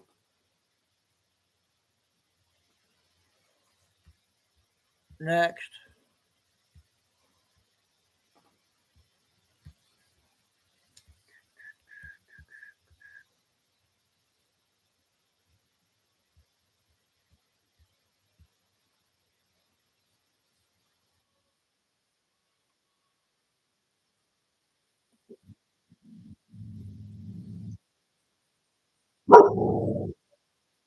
You go.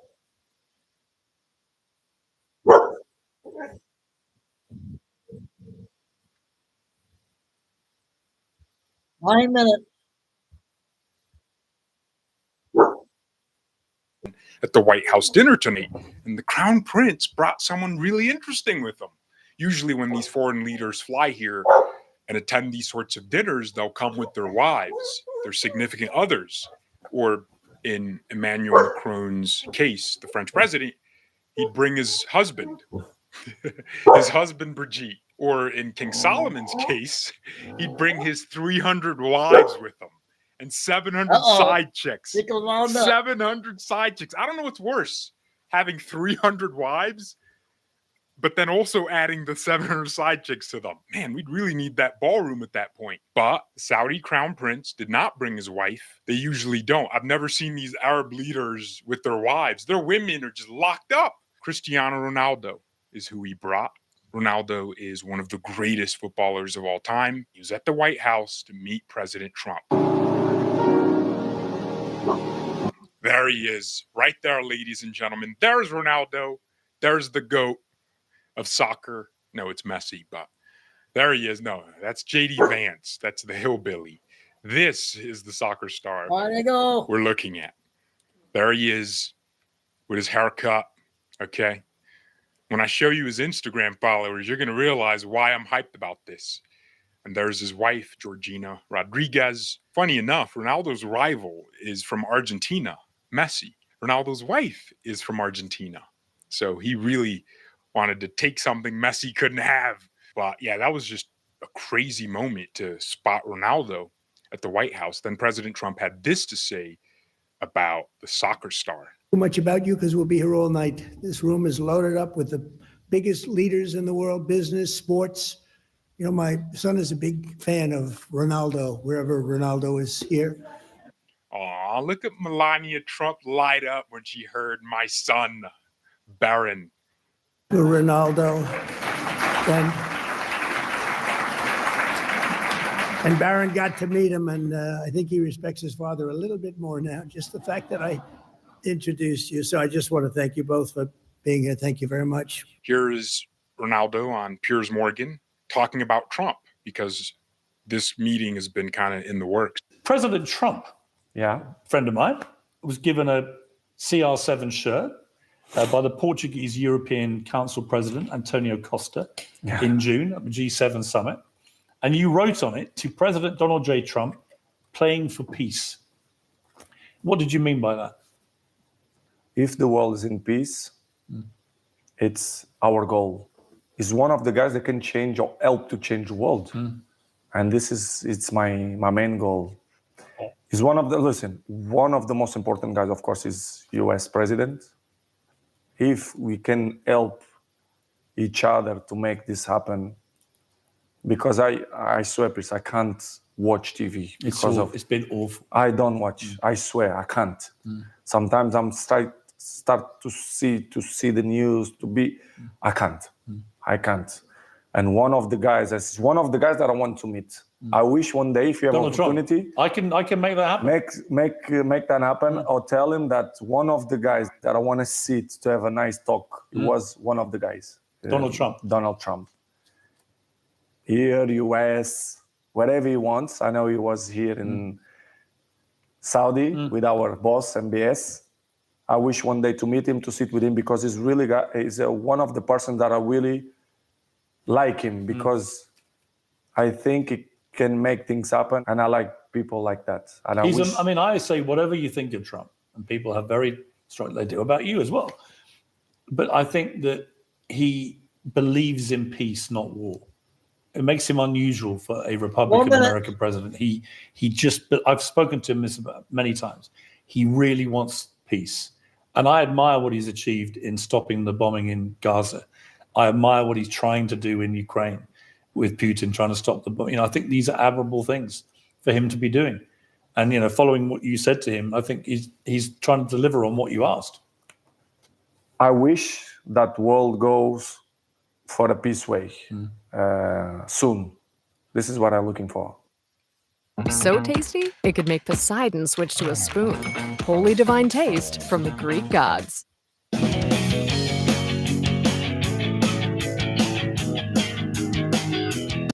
And I will. What a guy. Sue. Let's finish this. I'm cringe now. Oh, Sue. geez. That's a celebration. Tell them something very.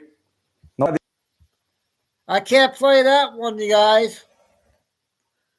It's showing your thing will be temporarily blocked if you plan to continue. So I stopped it, okay?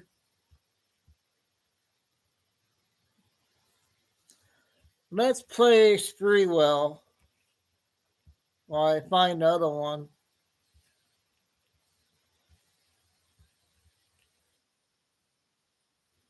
$13.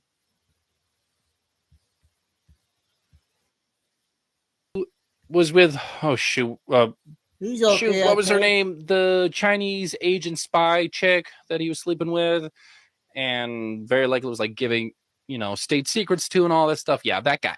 He is now facing a major mortgage fraud probe, and the Department of Justice is going to be taking a very close look at this. So, like, are we seeing a trend of like Democratic Party fraud allegations being investigated, coming to like being brought to task?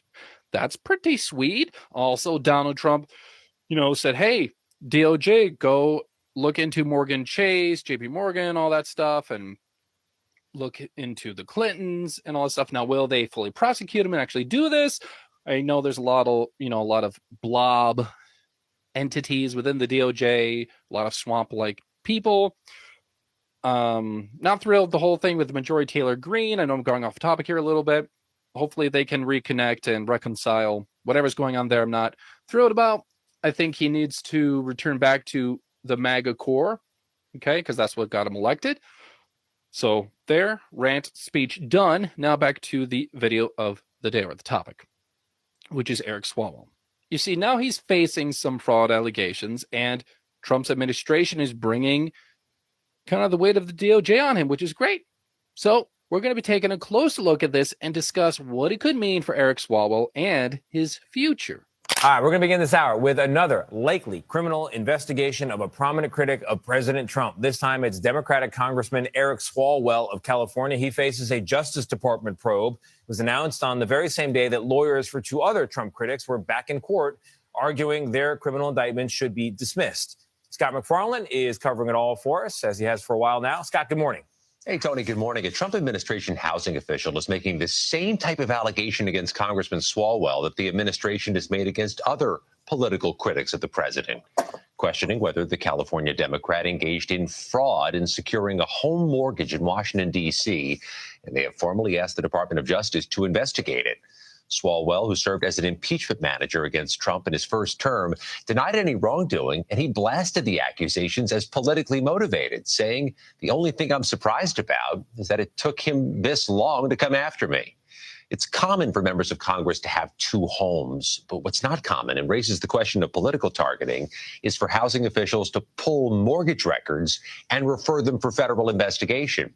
A recommendation for a prosecution does not mean Swalwell will be prosecuted, but this is the same type of allegation the administration has made against another impeachment manager, that man, Senator Adam Schiff of California, who's currently under investigation, as well as New York Attorney General Letitia James, who was charged last month and had previously sued Trump for fraud.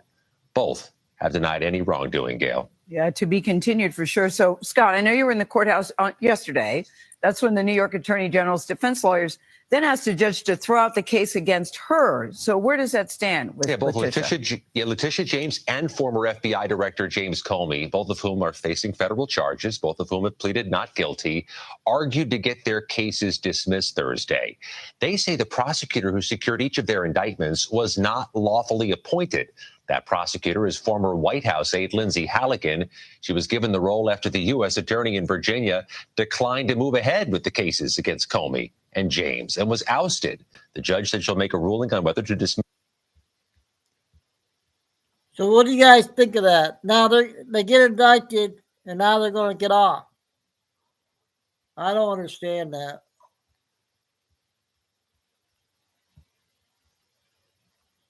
those cases by Thanksgiving. Well, Thanksgiving is creeping up next week. Thank you very much, Scott. All facts are still emerging, and Swalwell has denied any wrongdoing because, of course, the probe itself is significant enough to warrant a detailed examination of what it could mean for his standing and his legal exposure in the broader landscape of partisan conflict and politics in Washington.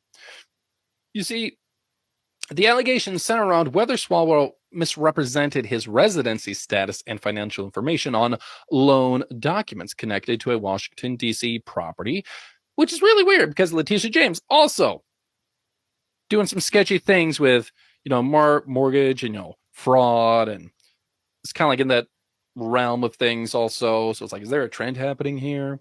We'll see.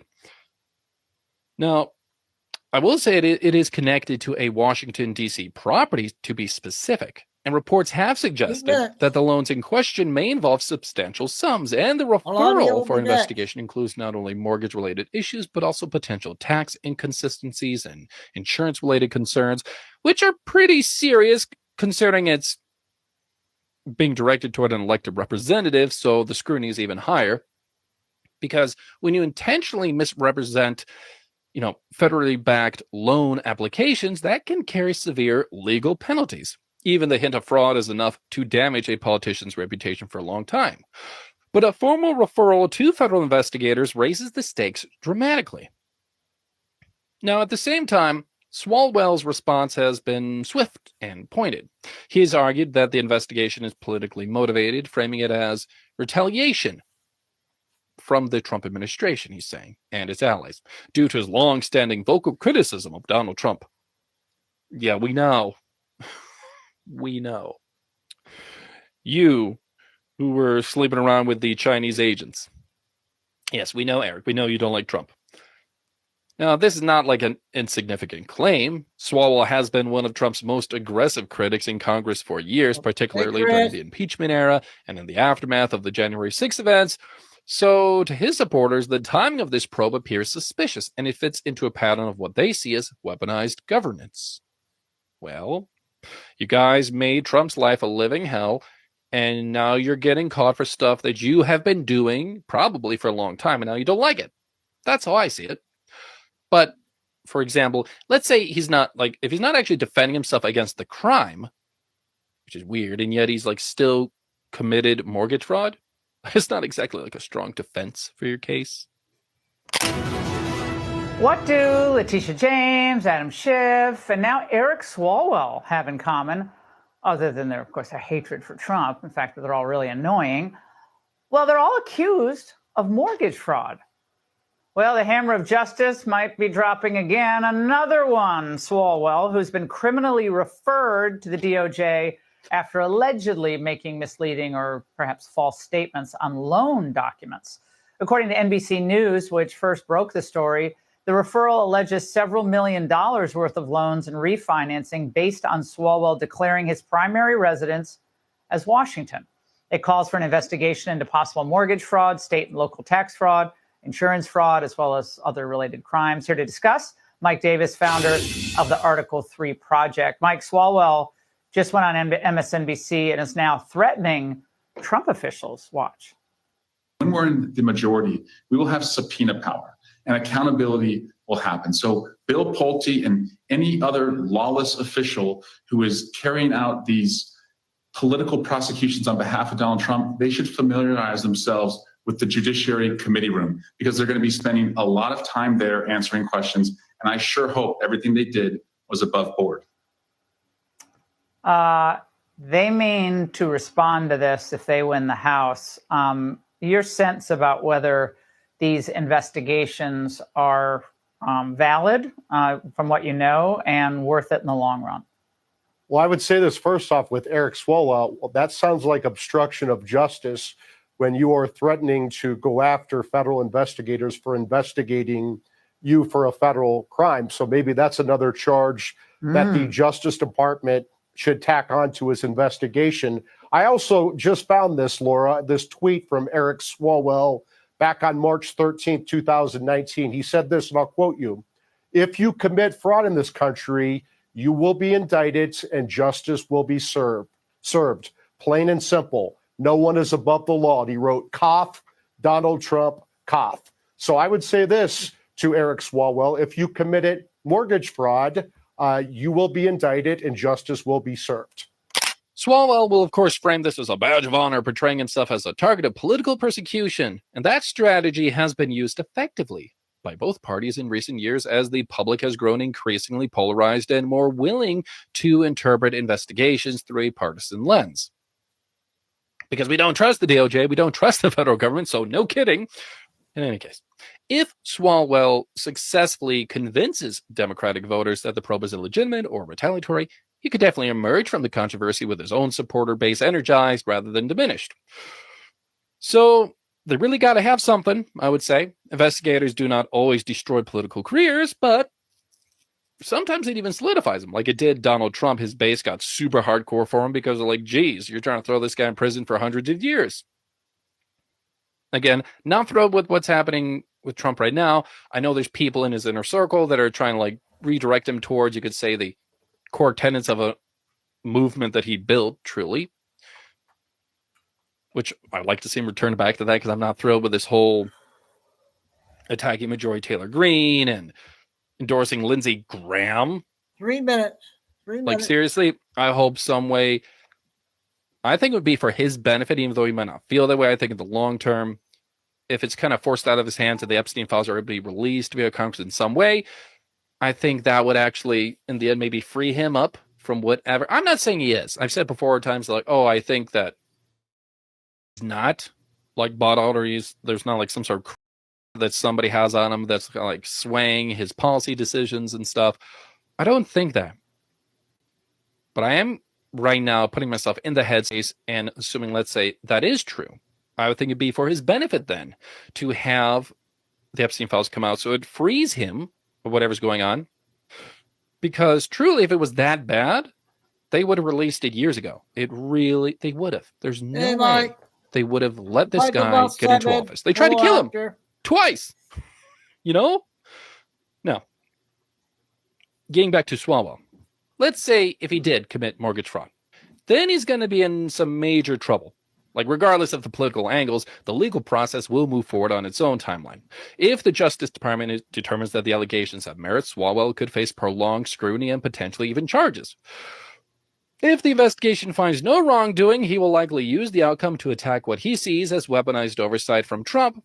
But there are legitimate concerns here, like Letitia James and Representative Al Green, Nancy Pelosi.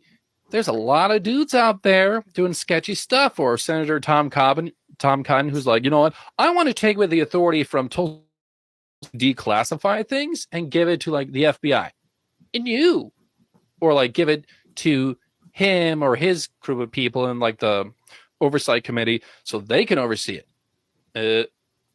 No. But don't trust him. Very slimy guy. Don't trust him. Either way, this episode, what's happening to Eric Swalwell, will certainly shape how the public sees him and will contribute to the ongoing narrative of intensifying partisan conflict in Washington. So in the end, the probe into Eric represents a trend that seemingly is continuing to grow in Washington in regards to fraud and abuse within the Democratic Party. Now, whether this is a legitimate investigation or a nothing burger or another flashpoint in the ongoing political war, it is certain to leave a lasting mark on Swalwell's career and on the broader conversation about accountability, fairness, and political power in Washington. But that's what I think. Let me know what you guys think down in the comments below. Thank you so much for tuning into American Zone. I'm Griffin, your host, and please do not forget. That guy's pretty good, I guess, huh? Hope that was all right.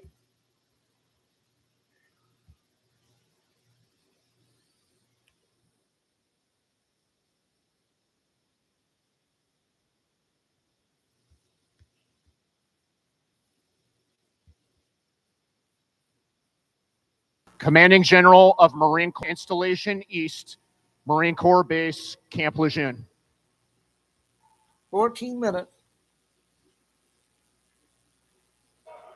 I hope so, Maria. That's it, Marines. Well done. Hey, we need to show our guests that we're really excited to be here today. And thank you all for coming out and taking the time. I have some prepared remarks, but I want to move through them very, very quickly. But I do want to recognize our DVs taking time out of their schedule today to be here. Brigadier General Joel Schmidt, representing MEF as the MEF deputy. Thank you, and your bride, Lisa. Appreciate it.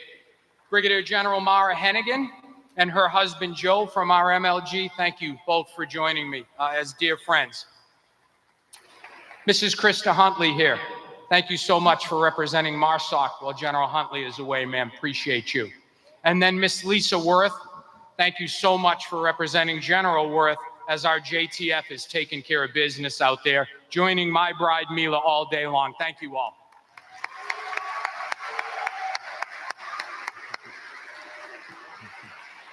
At this time, I want to take a moment to thank a few more folks. First of all, 2nd Marine Division Band. I mean, you can't beat that. Thank you all.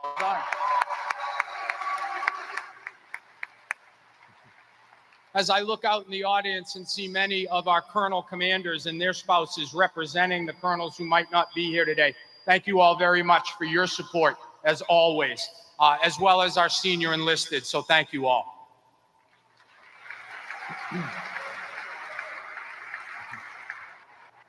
And then additionally, you may not know this, but the First and Second Lady visited 2 of our schools here at Camp Lejeune today. First at Lejeune High School, and then at DeLilio here on New River.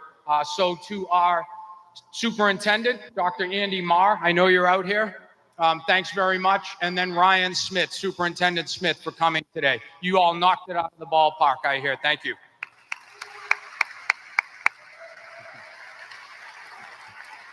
And then our very own school liaisons, Miss Julie and Miss Megan are here, who did all that work, right, to get this. So thank you, ladies, very much for what you do every day. As I said, our schools made us very proud today, as I'm hearing back there from our actual guests. As you know, today is a special day for Marine Corps Base Camp Lejeune and Air Station New River.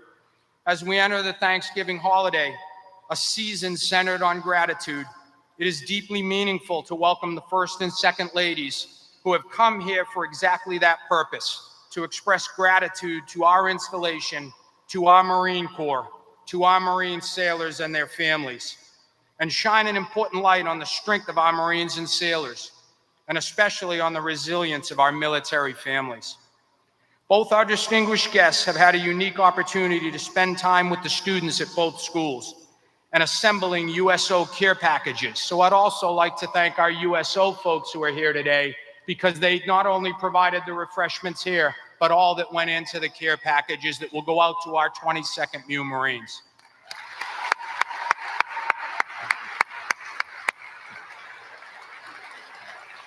While at our schools, the First and Second Ladies got to see the creativity of our students in the nationwide AI learn with a Thanksgiving craft. So what a great time they had. Those moments matter because they show our families that their service and sacrifices are seen and appreciated, as their presence brings attention to the sacrifices our families make every day in defense of our great nation. I can tell you that both the First Lady and the Second Lady were introduced to many of our military spouses and children today at both schools, where they were able to experience firsthand the enthusiasm and pride our families share in their Marines and sailors. And now, here in this hangar, they're going to be surrounded by the proud Carolina Marine Air Ground Task Force. These aircraft, these vehicles, and you Marines represent the full spectrum of combat power our nation demands we be ready to project at the time and place of her choosing, every single day without exception. What you see around you is readiness, and what stands behind that readiness are families who serve right alongside their Marines and sailors, so thank you all. On behalf of Marine Corps Installations East, thank you, Mrs. Trump and Ms. Vance, for taking the time to highlight that service, especially for those who will spend this holiday season while their loved ones are forward deployed around this globe in harm's way. As we celebrate today, approximately 34% of the Marines are forward stationed or deployed in harm's way tonight. And personally, I want to thank Mrs. Vance, not only for being here, but for the perspective she brings as the spouse of a former Marine no longer in uniform in her own right. One who has heard her husband's stories and understand what service demands. Ladies and gentlemen, it is my true honor to introduce the Second Lady of the United States, Miss Usha Vance. Happy 250th Marine Semper Fidelis.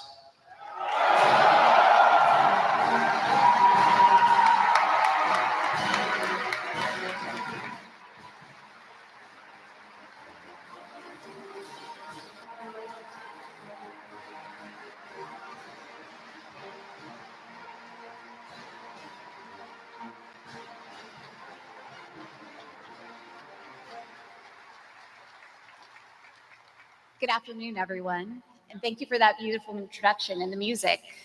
It's such an honor to be here with you at Camp Lejeune, home of some of the finest Marines and military families in our nation. And for me, it's particularly special to be right around the corner from Cherry Point, where my husband JD was stationed. He's told me so many stories. This was my first time hearing her talk. Anybody else first time? Stories about his time in Eastern North Carolina that this feels like home. So you think you know Wix, but do you really?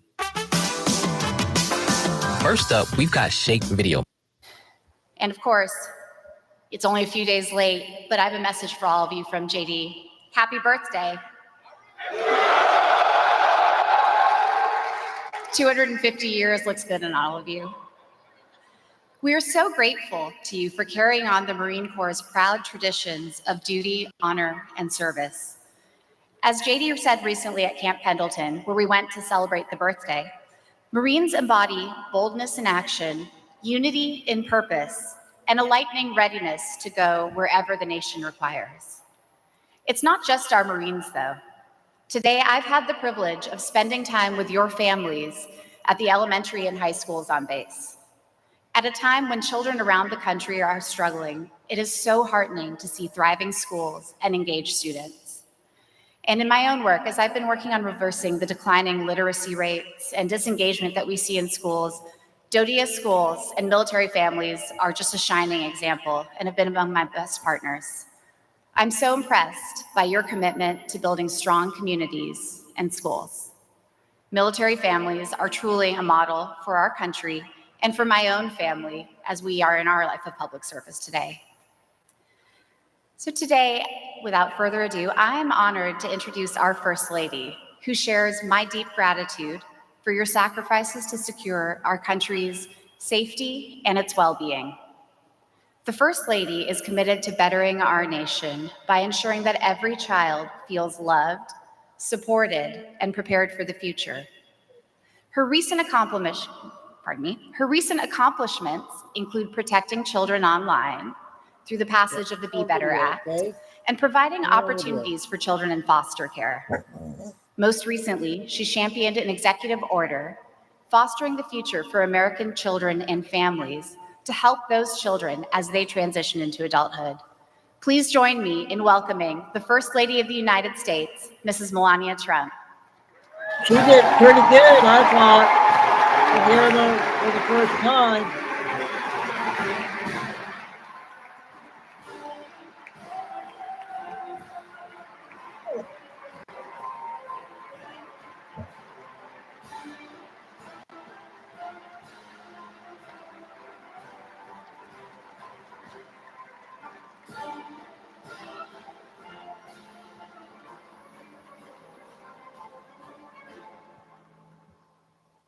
Good afternoon, Camp Lejeune. Thank you, Usha, for that kind introduction, to General Rizzo for your warm welcome here today. It has been a memorable day and an honor to meet the men and women of the United States Marine Corps. Last week, the Marine Corps celebrated 250 years of service, 2.5 countries of courage, centuries of courage, tradition, and excellence. To you, and your families who give so much for our country. Thank you. Technology is changing the art of war. Predictably, AI will alter war more profoundly than any technology since nuclear weapons. The most significant change will be speed. Speed in weaponry, decision-making, detection. Artificial intelligence will take center stage in the theater of war. It already plays a meaningful role on the battlefield. Of course, it is the Marine who will always play the most critical role in realizing mission success. Before I continue, I would like to take a moment to welcome to the stage two outstanding Marines who are being recognized for their service. Sergeant Blake Donner, the 24th Marine Expeditionary Unit Warrior of the Month, and Corporal Taishimari Cannon, the Marine Medium Filtrator Shurdon 365 NCO of the quarter.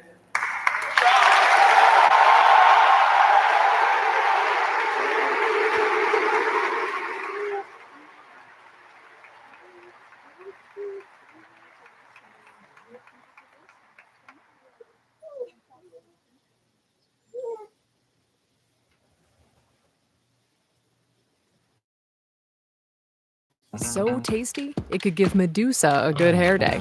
Holy divine taste from the Greek gods. We are strong. We come back. We push forward. We fight. We rise. We can.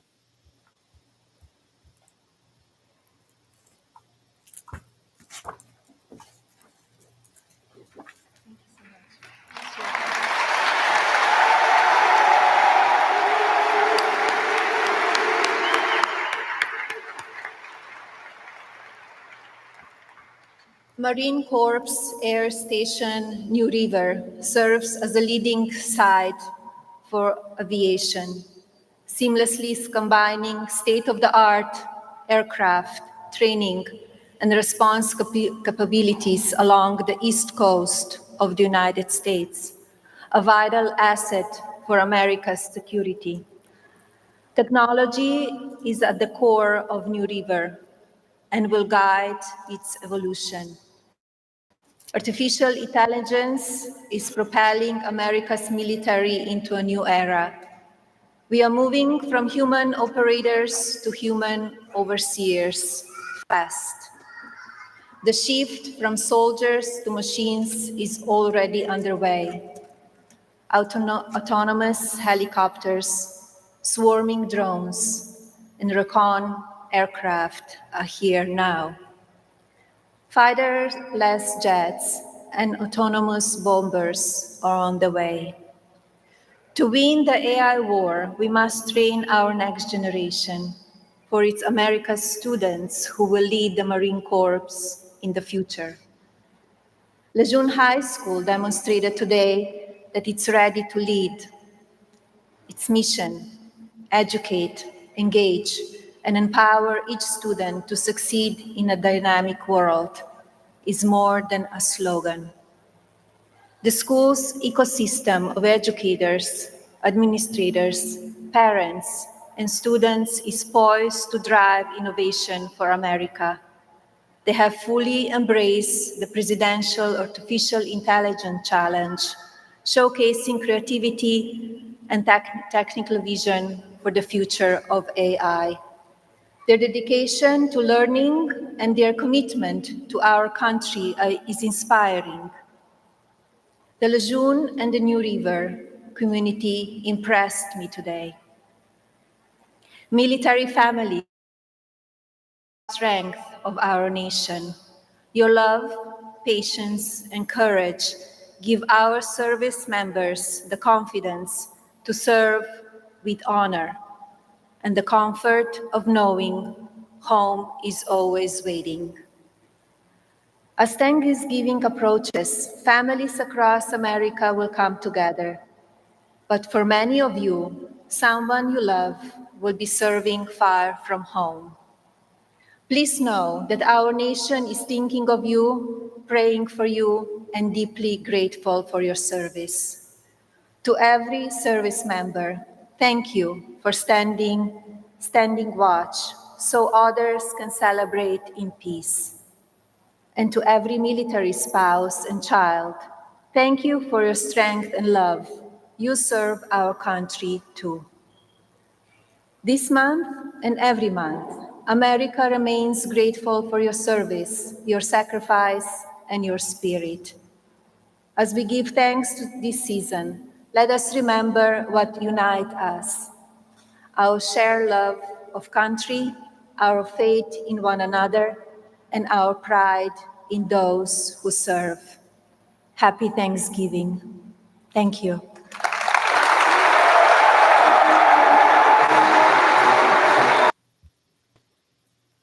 So that was two good speeches I thought. I'm glad I played that one. I'm going to end it with cash, you guys.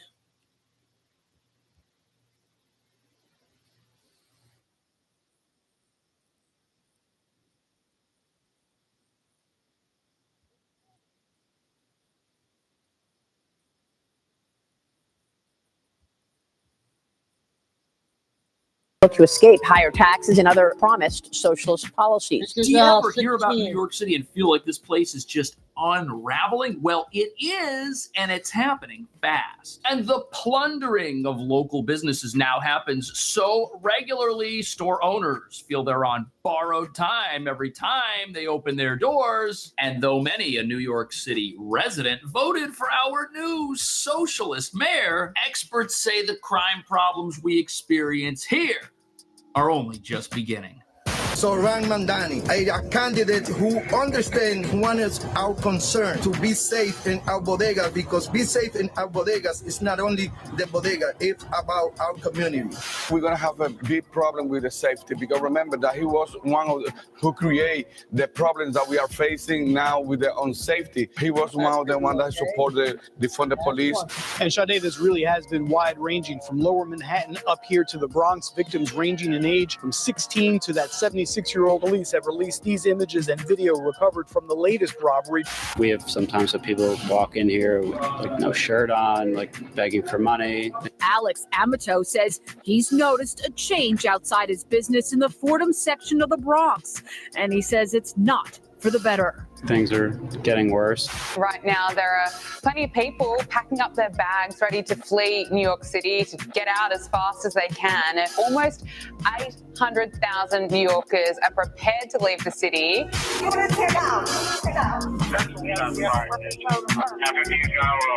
So, former New York City Mayor Rudy Giuliani has said that our new mayor, Mr. Mamdani, should step down because he is an alleged security threat. And that is an interesting statement, because nobody's talking about how New York City's status makes it a target for the bad guys who may very soon have more freedom than ever to roam its streets. As the new mayor's made it clear, he prefers alternatives to police wherever possible, as well as alternatives to jails and prisons, which he says don't make society safer, but somehow make our streets less safe, even though jails separate criminals from the rest of us. But there's another problem, because crime in New York City, it's not Zoran Mondami's fault. After all, he hasn't even been sworn in as mayor yet, which is another problem, because felony convictions here are plummeting, giving local officials the fakery they need to claim the city and its subway are safe, because the numbers prove it, when the opposite is true. The streets aren't safe, businesses aren't safe, which perfectly explains why those with the means to do so are heading for the exits. And that brings us to the real reason crime here may soon reach levels that shock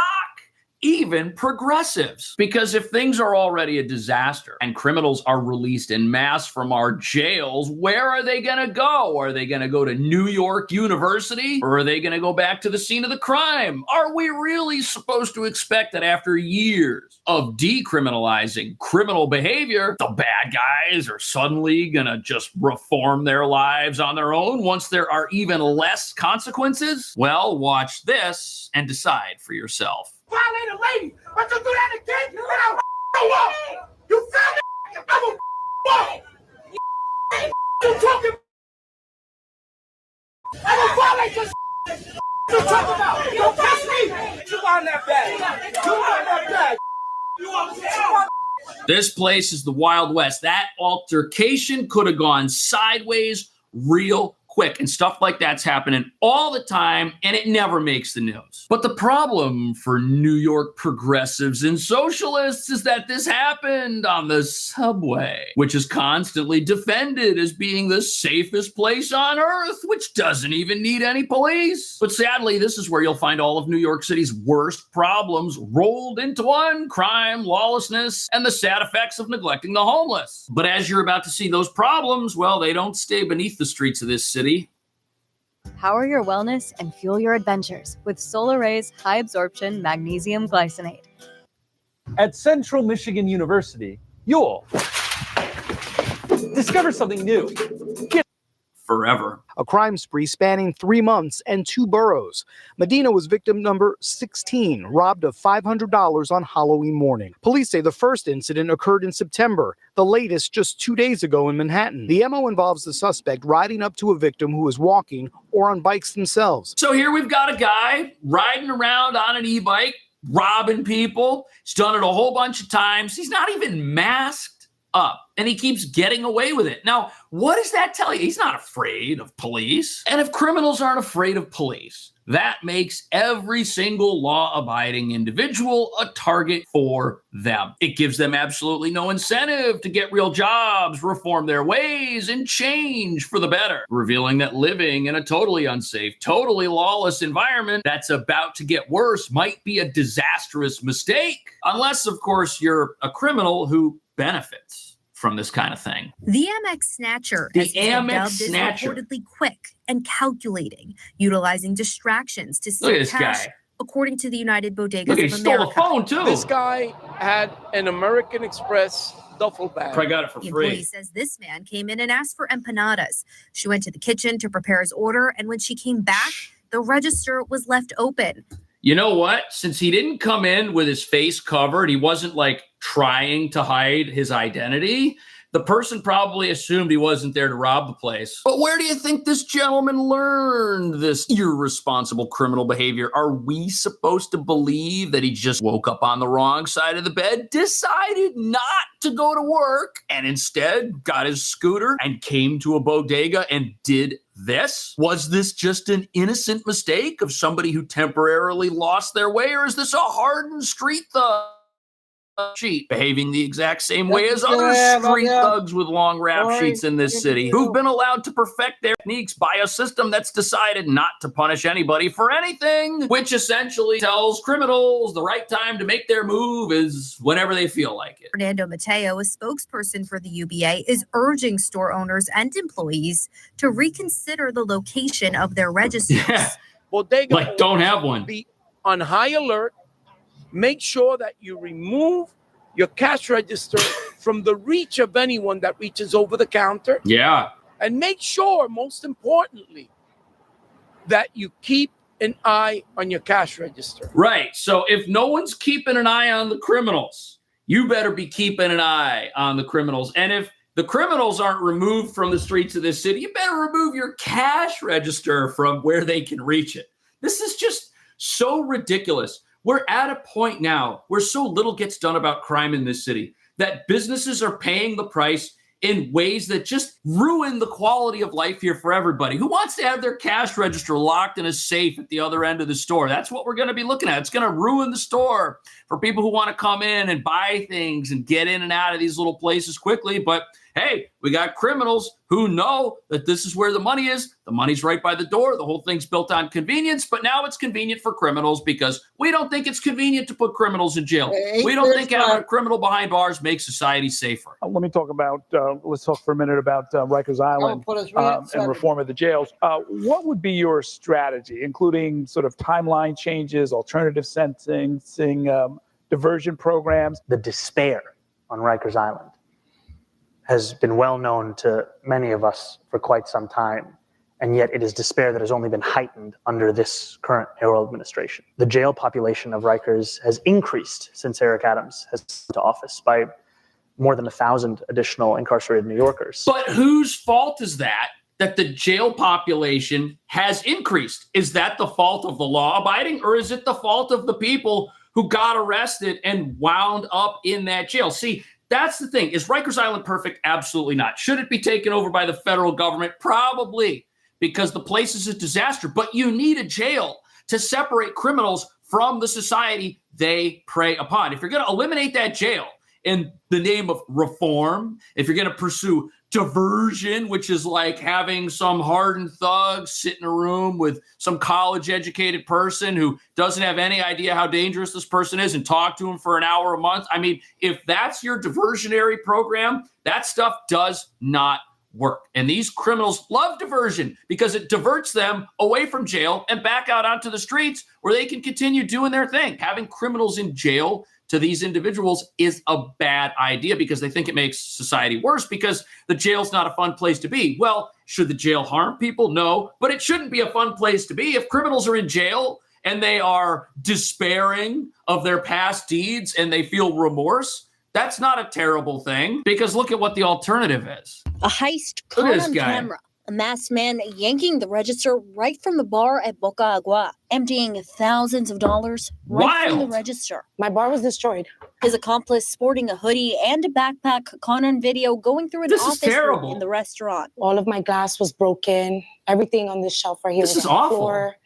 Fridges were open. My office, the door was broken as well. These guys just plundered the whole place. Yeah, just disaster. And this is like somebody who works hard and has a business that customers enjoy. And what happens? These criminals come in there and they tear the place apart. Now, if these criminals right here, if this guy prowl around this office or his friend jacking the cash register, if this person is in jail and feels it's not a problem for society. Yet for some reason, these bodega businesses, their organization that rallies around them, they came out in favor of Mr. Mamdani because they believe that his policies will make bodegas safer. But after they did that, people associated with that group decided to resign in protest. One is our concern.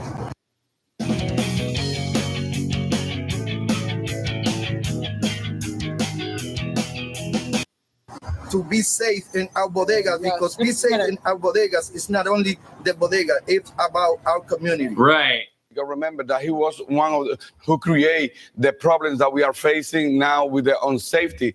He was one of the ones that supported defund the police, not prosecuting, not press charge to the criminals. Right. So we're gonna have a huge problems. I don't know how my friend got convinced to say that when all of the bodegueros, they feel that they were betrayed by someone that's supposed to represent it, and they know the problem that we have been facing with the public safety. Now, it goes without saying that every single person in New York hopes that crime does not get worse inside these bodegas. And everybody wants to believe that whatever happens in these bodegas is going to get better, not worse. But I mean, if you're not going to put the criminals in jail, if you want to shut down the jails, well, how are we going to accomplish that? And more importantly, how are we supposed to keep our streets safe when we're already headed in the wrong direction? By teaching our criminals that the worst thing they can expect when they do something wrong here is getting arrested. If they get arrested, then the only thing that happens is they waste their time in the back of a police car before they get released. In fact, did you know there's only a 15% chance of a felony conviction actually happening here? There's a 40% chance the charge just gets dismissed. So 40% of these criminals, they don't even get charged with the felonies they commit. And then there's a very small chance that if they get charged, something actually happens. 47% of New Yorkers think that Mamdani would do a better job with the cost of living. But Mamdani, I think, is going to raise costs, especially with his brand of socialism that he wants to bring to the city, especially when it comes to city-run grocery stores, because I can't imagine. Okay, yes, socialist policies are going to raise costs. They have to because things just get more expensive. But the other reason that nobody's talking about for why you've got an affordability crisis here is the crime. Crime is your crisis of affordability, and nobody wants to admit it. Go to a store, try to buy something. Why is it locked up? Because people steal it. And with stores being mostly locked up at this point because criminals aren't mostly locked up, think of all the added costs associated with just allowing people to shop and buy stuff freely. And even stores where things are not locked up, like a grocery store, they're dealing with higher rates of theft than ever before, which means every single item on the shelf, whether it's locked up or not, carries with it a price that includes the amount the business expects to get stolen. The law-abiding in this city are already subsidizing crime at levels they cannot afford. And if the crime weren't there, costs would come down. People would have an easier time buying groceries. And the other part of this equation is that they're shut down due to crime. Who owns the building that the business is in? The landlord. A lot of these businesses, he's going to get it from the apartments. If he can't get it from the business, you see, that's the other end of this affordability spectrum nobody's talking about. So these criminals shutting down our stores and robbing them are the reason that people can't afford where they live and why they can't afford their groceries. Exactly, and that's something that has failed all the time. And they want to use our taxpayer money to compete with us. So this is the city-run stores. It's going to be worse for a small business. So if we have Mamdani there, we will disappear as a small business because what his platform got is to destroy the small business. And the New York, he will create a huge chaos in the economics of New York City. You know what? As crime skyrockets here and more businesses get shut down, more grocery stores get shut down, what's the fix going to be? It's not going to be to jail the criminals, is it? No, it's not. It's going to be to roll out more city-run grocery stores because these small businesses, they don't have what it takes, and there is no problem too big for government to solve. That's what these individuals believe. The reality is that there is no problem too small for government to keep its hands on because everything government touches gets worse. Go to the DMV. To get run. And if we're going to defund our police and we're going to have social workers replace the cops, what's that going to do? We got hardened criminals out there who already aren't afraid of the cops. They're not going to be afraid of social workers. They may even rob the social workers. That would be terrible. This is all a big disaster in the making. Now, look, everybody hopes that it doesn't happen, that it doesn't go down this way, that perhaps the mayor says, you know what, we're going to have more police and maybe we'll have social workers. Well, okay, that's better than, having less police and more social workers. Maybe instead of shutting Rikers Island down, we could spruce it up and expand it. Give more criminals a place to stay. I doubt that's going to happen. But to me, the only way to stop crime is to reward criminals with a jail and a jumpsuit. Those are the only two things they understand. And if criminals aren't going to get rewarded with that, residents of the city who can afford to will reward the city by leaving. What do you think about that? Thank you for watching. Okay, ending it with cash. So a lot of good stuff tonight. Another good intel night. No interruptions tonight. So, good to see you, John Downing. Glad you're back. And 5 o'clock is when I normally start. Between 4:30 and 5. Thanks, Kay. Stay safe, stay strong, keep the faith. And showing the sign again. Never give up. Signing off. Chico and Nude. Another night of intel until tomorrow, another day. Thanks, Kay. Love you guys. We'll see you tomorrow.